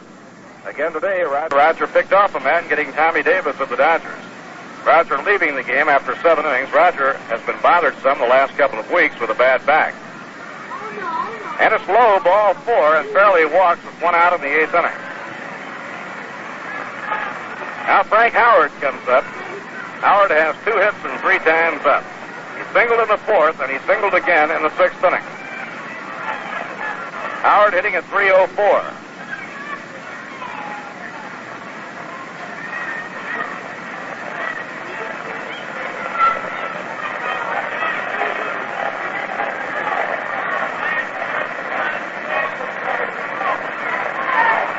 Ground ball bounced toward the hole, racing over his field to throw to second. Wide throw going into right field. Cronenberry running out into the outfield after it. Racing on to third goes Ron Fairley, and Howard is on at first. That ball was bounced toward the hole. Neal had a real tough play on his hands. Racing into the hole, he made the backhand play, tried to whirl and throw off balance. His throw went wide on the off-balance throw, and the runners lined up on first and third. The official score rules that the throw would not have been there in time to get Ron Fairley. It's a base hit for Frank Howard, his 3rd of the game, but an error is charged on Charlie Neal that enables Fairley to go from 2nd to 3rd.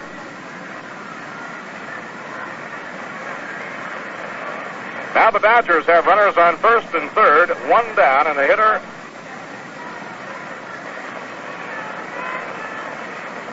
Duke Snyder is scheduled up, but we're going to get a pinch hitter.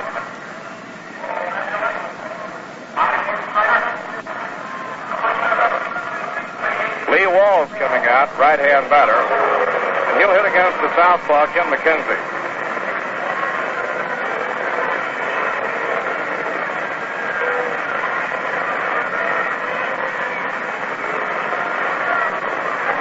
Snyder was 0 for 2. Duke was on base once. He drew a walk.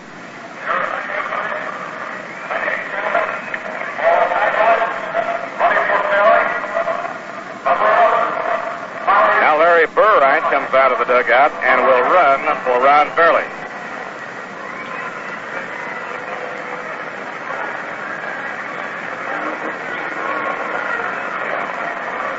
Larry Burright in the game as a runner for Ron Fairley. Dodgers with runners on 1st and 3rd. Howard at 1st, Burright at 3rd, and Lee Walls is batting for Duke Snyder. Walls hitting at .250. Slender right-hand batter with good power. Pitch is low, it's ball 1. Throw down to first by Choo-Choo Coleman, not in time. Dodgers have out-hit the Mets in the game 12-2, but it's still A close ball game, 5-2. Dodgers in front. We're in the top of the 8th inning. Mets have the infield trying for a third double play in the game. Now the pitch. The squeeze is on. He fouls the ball off. The suicide squeeze was on. Burride coming down the line with no turning back point. And around the bunt was Lee Walls. He bunted foul. 1 ball, 1 strike.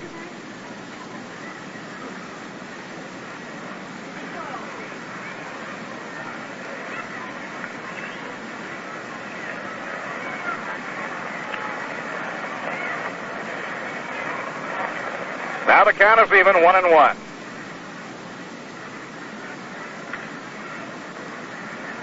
Johnny Roseboro will be up next. Now McKenzie up in pitching position. Checks the runners, then delivers. Swung on and foul tipped. 1 ball and 2 strikes.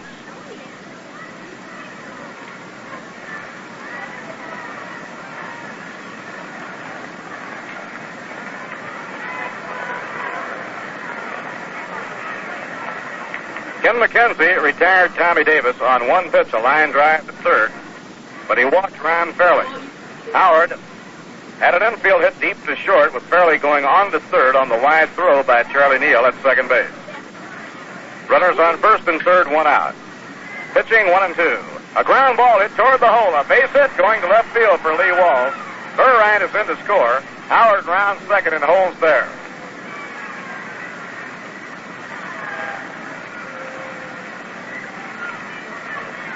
Run batted in for the pinch hitter, Lee Walls, and the Dodgers now lead 6-2.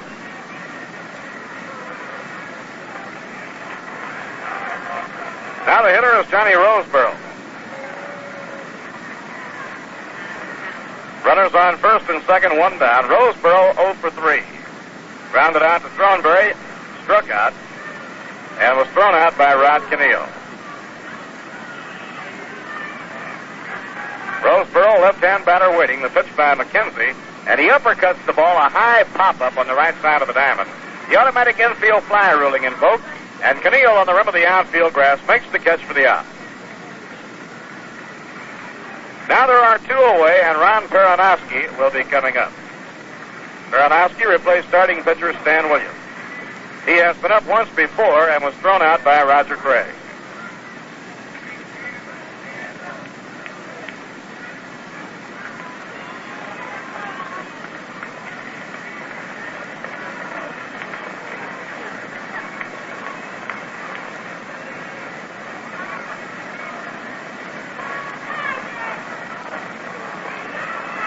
Peronowski, a left-hand hitter, facing Ken McKenzie.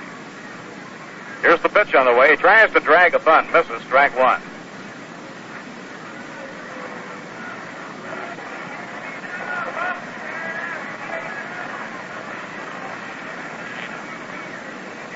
Lefty Bill Hunter and right-hander Bob Miller warming up down in the bullpen for the New York Mets. In comes the pitch on Peronowski, and it's taken high. 1 ball, 1 strike.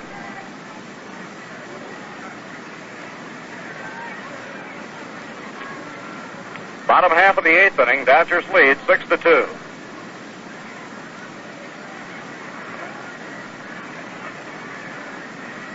The 1-1 pitch. Foul tipped. He went after a curve, breaking in on him in the count. 1 ball, 2 strikes.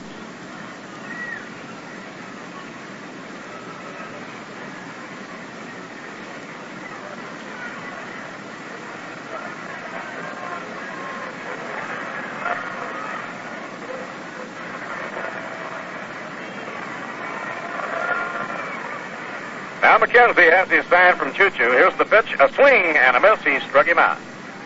Side retired at the top of the 8th inning.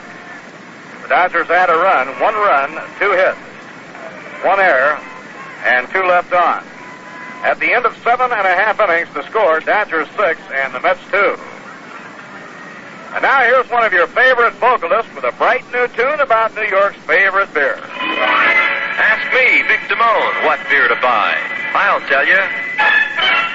That Rheingold Extra Dry, now that's the beer to buy. Its flavor's brisk and bright, and clearly extra dry. It's New York's favorite brew, the only one for you, because it's dry and true.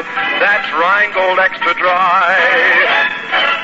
the taste of Rheingold bright because it's brewed just right. Brewed long and slow for flavor, clean and extra dry. That Rheingold extra dry, now that's the beer to buy. It's extra dry, that's why. Have some Rheingold beer tonight.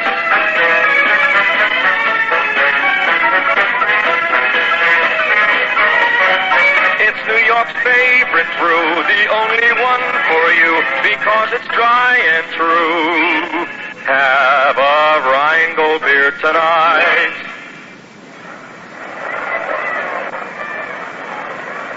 Now the last of the eighth inning, and Marv Throneberry will be the first up against southpaw Ron Baranowski.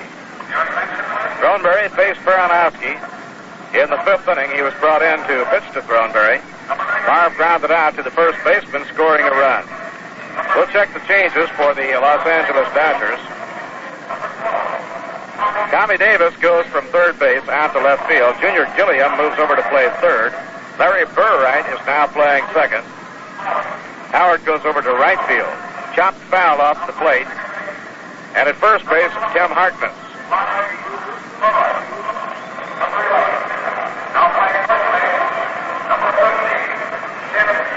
So we have virtually a new defensive array for the Los Angeles Dodgers here in the last of the eighth inning. Gilliam at third, Maury Wills at short, Larry Burright playing second, and Tim Harkness is at first.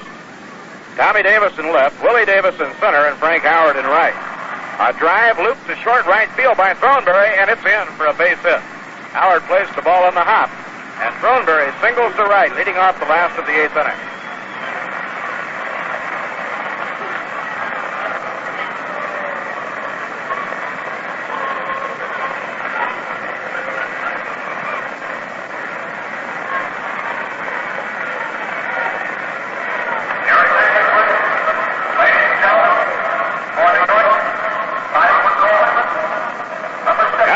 Is being sent up by Casey Stengel to bat for Choo-Choo Coleman to get a right-hand hitter up against the southpaw pitcher. A high pop-up on the right side of the infield. Holding his hand up and calling is Larry Burright, and he puts it away on the rim of the outfield grass, one man down. Hersher retired on one pitch by Baranowski.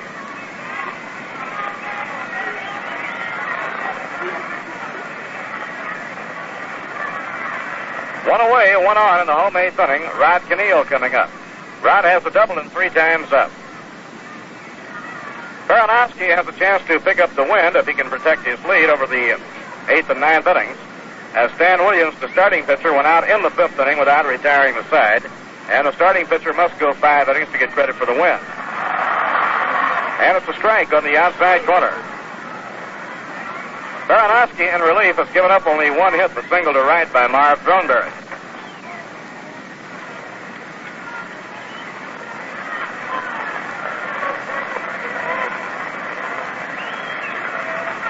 And it breaks inside. 1 ball, 1 strike.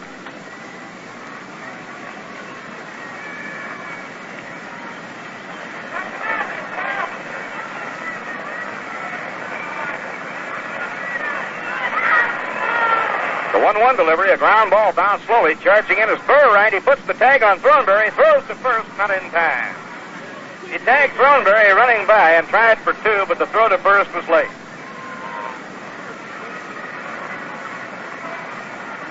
2 men down now in the last of the 8th inning, and on to hit will be Jim Hickman.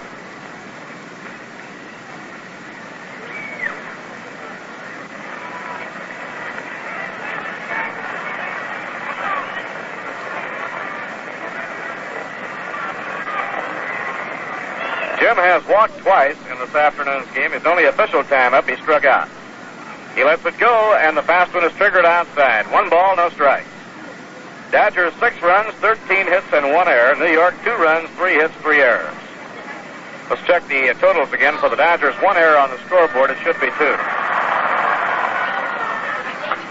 Fouled out of play by Jim Hickman.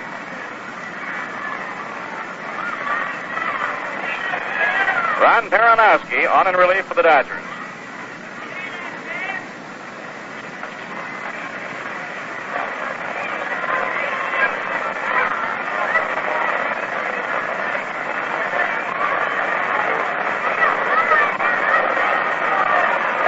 Perronowski last year. Perronowski was in 53 games. He won 7 and lost 5. And his fastball is in there for a strike. 1 ball and 2 strikes. Perronowski, 25 years old. Dodgers picked him up from the Cubs organization in a Don Zimmer swap. Foul ball off to the left, no play. He's turned out to be a real find for them. The Dodger scouts had seen him in the minor leagues and liked what they saw, and when the Cubs wanted Don Zimmer, Buzzy Babasi insisted on Ron Perronowski, who was then in the minor leagues, as a player in the deal, and it has turned out to be a tremendous deal for the Dodgers. In the dirt, count even 2-2 on Jim Hickman.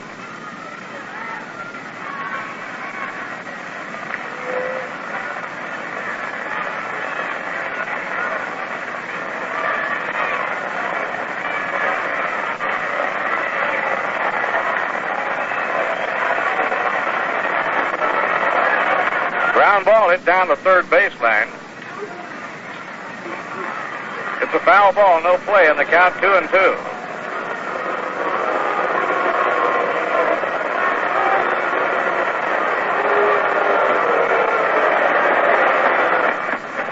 Last half of the 8th inning, Rod Kenneal on first. He reached on the fourth play, 2 men down.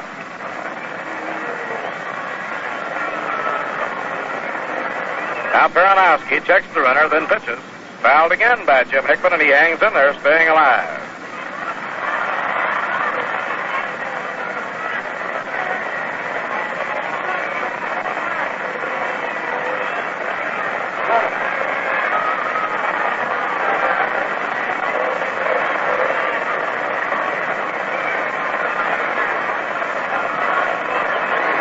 Even count 2-2.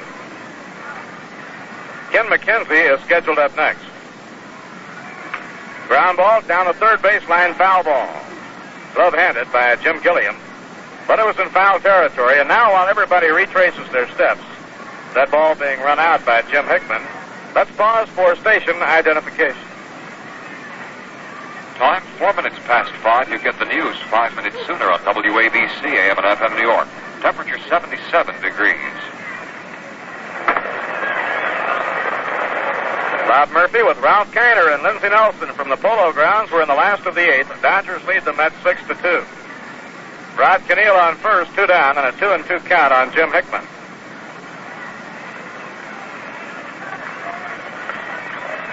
Perronowski, who has been on in relief since the 5th inning, takes his sign. Now the 2-2 pitch. Outside and high, he lays off 3-2.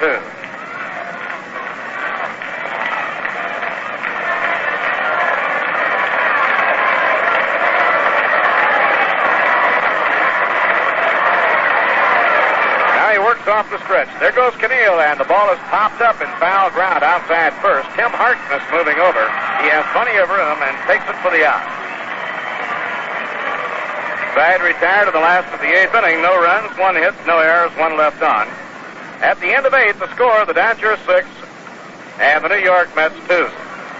Well, following tomorrow's game with the Los Angeles Dodgers, Casey Stengel and the Mets will be going on the road. They open their road trip with a twilight night twin bill in Philadelphia on Tuesday night. And before returning to the Polo Grounds on September 10th, they'll be playing series against the Phillies in Philadelphia, the Cardinals in St. Louis, on to Pittsburgh over Labor Day, then down to Houston, Texas, and back home to meet the Milwaukee Braves on the 10th of September. On the weekend of the 14th, 15th, and 16th, those red-hot Cincinnati Reds will be coming in. While the Mets are away, tickets will be on sale at the advanced sale window on the 8th Avenue side of the Polo Grounds, 175th and 8th Avenue. The Grand Central Station near the 42nd and Vanderbilt ramp, and the Long Island waiting room of the Penn Station. Remember, too, that ticket reservations for all future games here at the Polo Grounds may be made at all Howard Clothes stores in the greater New York area. Chris Cannizzaro takes over behind the plate as we go into the 9th inning. Well, we've enjoyed this season all season long, and we've enjoyed particularly the last few ball games against the top-notch ball clubs. Hope you've enjoyed them, too, and that you're enjoying a fine cold glass of Rheingold Extra Dry. It's beer as beer should taste. Dry tells you why. Maury Wills bunts. It goes right back to the mound. McKenzie throws to first, one down. Little Maury Wills trying to bunny his way on to lead off the ninth inning, but he's thrown out by McKenzie as the bunt went right back to the mound. One away, nobody on now in the ninth. That brings up Gilliam. A banner day for Jim Gilliam, the 10-year vet. He has 4 for 4, 3 singles and a home run. Dodgers have hit 3 home runs in the game. McKenzie winding, delivers. Inside, down around the shins. 1 ball and no strikes.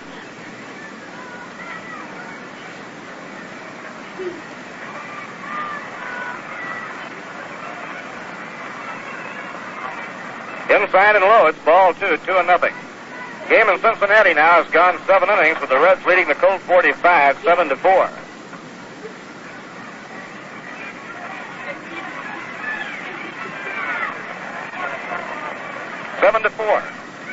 Cincinnati out in front at the end of 7.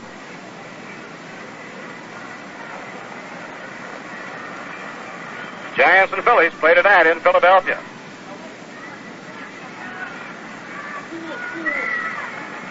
Ball 4, Gilliam walks, leading to go down to first base in the 9th inning with 1 out. Yankee-Baltimore game all over. The Orioles winning at 8-6. 8 runs, 16 hits for Baltimore, 6 runs, 13 hits for the Yankees. Starter Dick Hall, the winner, followed by Hefton Wilhelm. Marshall Bridges, the loser, in relief. Baltimore 8, New York 6. Cleveland beat the Red Sox 8-6. Minnesota down Kansas City 3-1. Line drive by Willie Davis down the right field line. It hits the foul pole, a home run.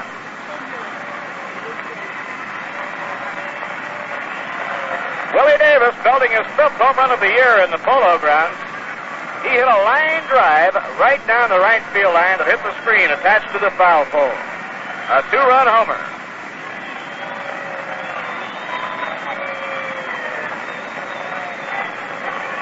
Willie had a home run in the game last night, which was his 19th, and that is number 20. He leads the Dodger players in home runs hit on the road. 4th home run in the game for the Dodgers. Tommy Davis takes ball 1. Tommy hit his 21st home run of the year in the 5th inning. Dodgers now have an 8-2 lead in the 9th inning. Inside and low to Tommy Davis, ball 2, 2-0.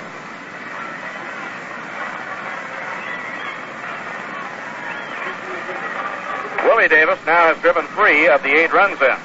Ground ball hit hard. Backhand play by Mancilla. The long throw. He is safe at first. The throw pulls Thornberry off the bat. Great fielding play on a backhand step by Felix Mancilla. He then had a real long throw to make, and the throw pulled Thornberry off the bag.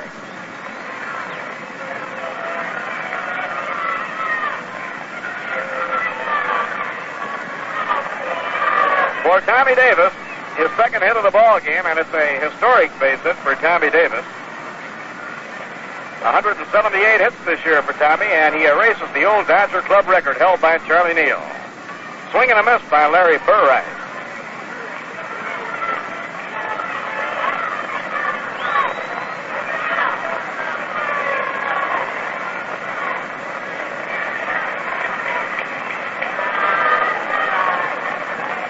Now McKenzie off the stretch. In comes the pitch. Outside and low, 1 ball, 1 strike. We'll have to do a little researching to be sure that that is an all-time Dodger Club record or just since the team moved to Los Angeles. It seemed to believe, without doing any looking, that it was probably since the team went to Los Angeles. Burright hits one foul down the third baseline. 1 ball and 2 strikes.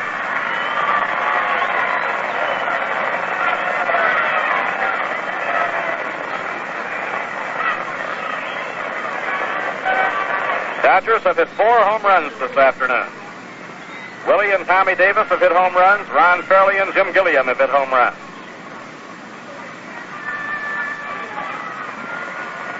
Now Larry Burright, right-hand batter, he's up for the first time. Swings and misses. A peg to first by Canizero. It's not in time as Burright goes down swinging.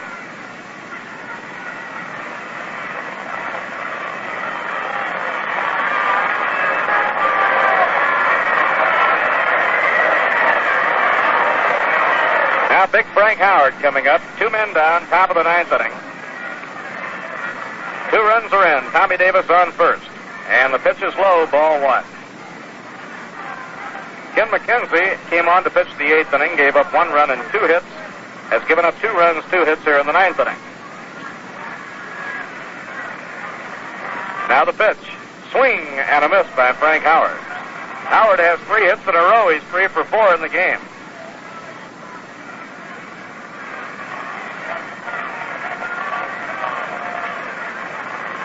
Dodgers now have a 15-hit attack. An off-speed curve in there, a call strike, 1 ball and 2 strikes.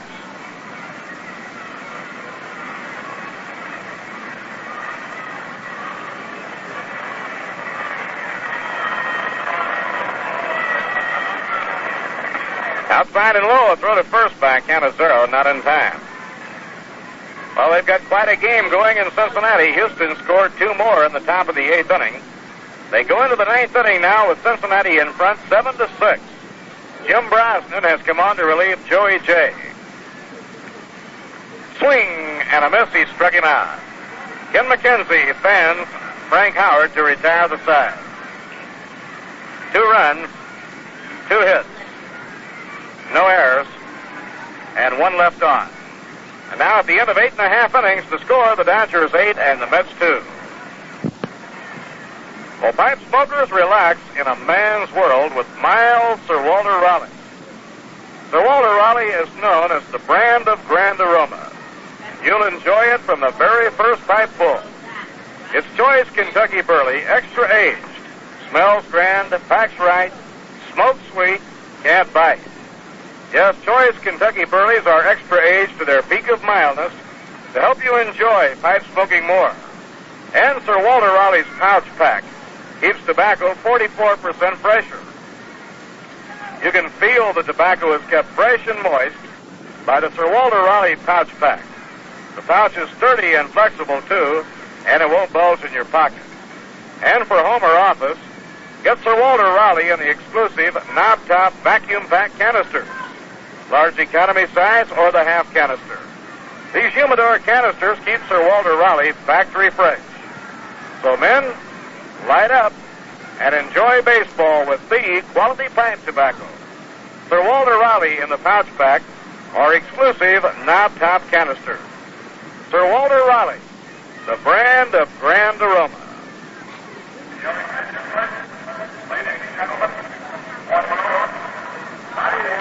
Now Joe Christopher comes out to hit for Ken McKenzie.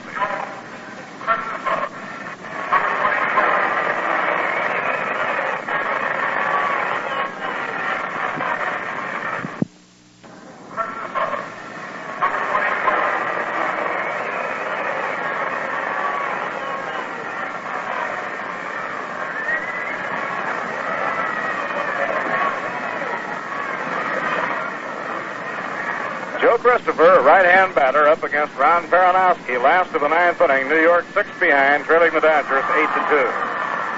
Baranowski's pitch is over, a call strike. The young left-hander has been brilliant in relief. He has given up only 1 hit. He came on for Stan Williams back in the 5th inning.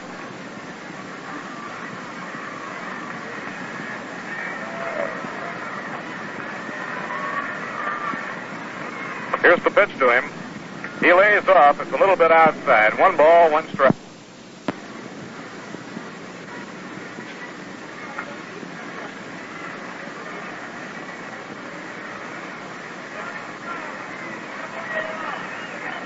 Baranowski with a chance to nail down his 4th win of the year against 3 losses.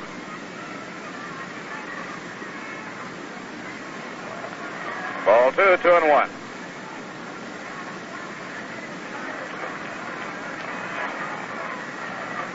Big day for the Dodger bats. They pounded out 8 runs on 15 hits and hit 4 home runs.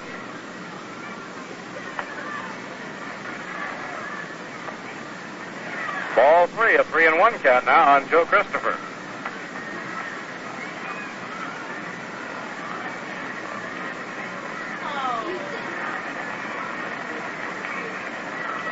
For the Dodgers, Jim Gilliam has faced the attack with 4 for 4, including a home run. Ball 4 outside. Christopher walks, leading off the last of the 9th inning.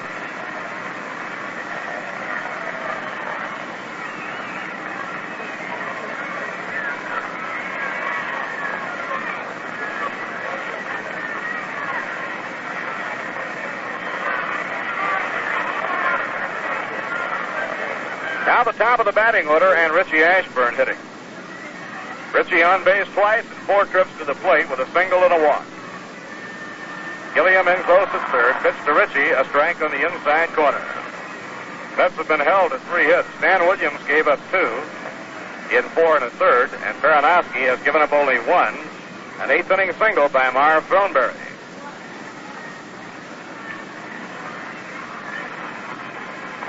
And it's taken low. 1 ball, 1 strike. Well, it's all over in Cincinnati. Jim Browston held the Colt 45s in check in the 9th inning, and the Reds win it 7-6. They've now won 18 of their last 21 ball games, 32 out of their last 40. The 1-1 pitch, a drive in the air to right field. Hurrying back is Howard. He's getting there, and he makes the catch.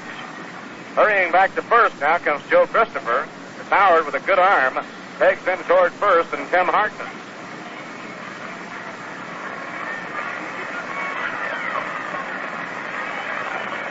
One away with one on in the last of the 9th inning, and Charlie Neal batting. Charlie hitless and 3 times up.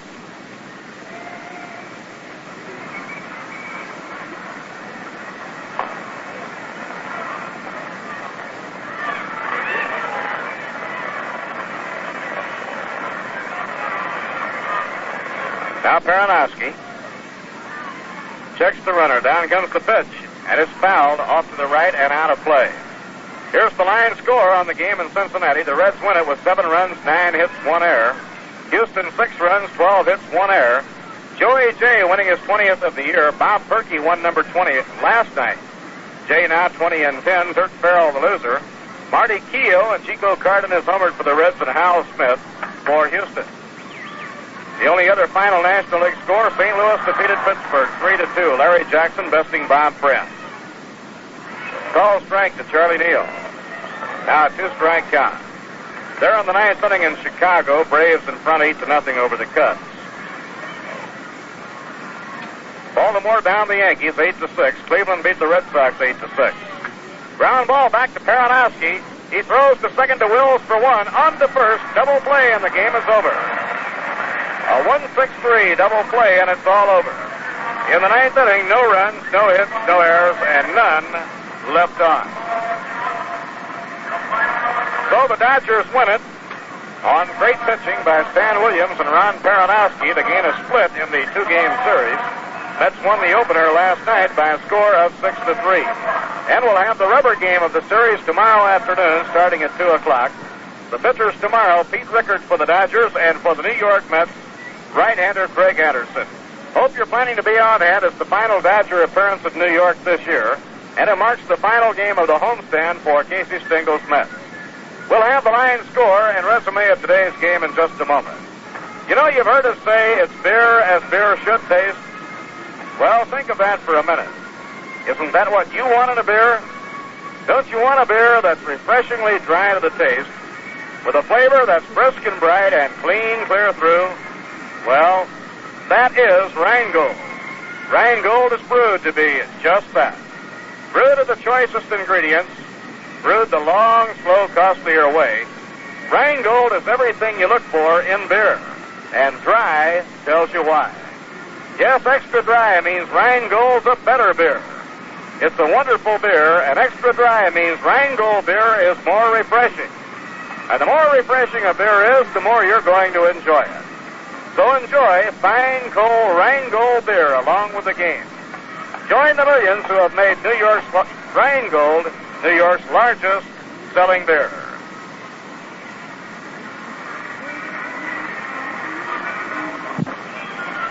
The Los Angeles Dodgers with a 15-hit attack, including 4 home runs. Hit by Willie Davis, Ron Fairley, Tommy Davis, and Jim Gilliam. Back up the pitching of Stan Williams and Ron Baranowski for an 8-2 win. The game is split so far in the series. The rubber game of the series will be played here tomorrow afternoon. And with Cincinnati holding off Houston to win 7-6 in Cincinnati, the pressure now on the San Francisco Giants to win their game tonight against the Philadelphia Phillies at Connie Mack Stadium in Philadelphia. Right now, the Dodgers lead the Giants by a margin of 3 games, pending the outcome of that game tonight between the Giants and the Phillies.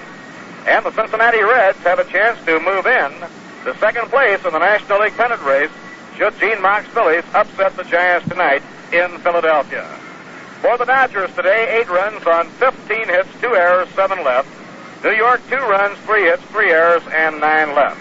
Gilliam led the offensive attack with 4 for 4, including a home run. Frank Howard had 3 for 5. Maury Wills and Tommy Davis each had 2 for 5. Roger Craig worked 7 innings and Ken McKenzie 2. For the Dodgers, Stan Williams went 4 1/3, gave up 2 runs, 2 hits. And Ron Peronowski worked the rest of the game and allowed only 1 hit, an 8th inning single to right field by Marv Throneberry, as Peronowski won his 4th game of the year against 3 losses. Losing pitcher was Roger Craig. Tomorrow, game at 2, pitchers Craig Anderson and Pete Rickard. And that's the story from the Polo Grounds this afternoon.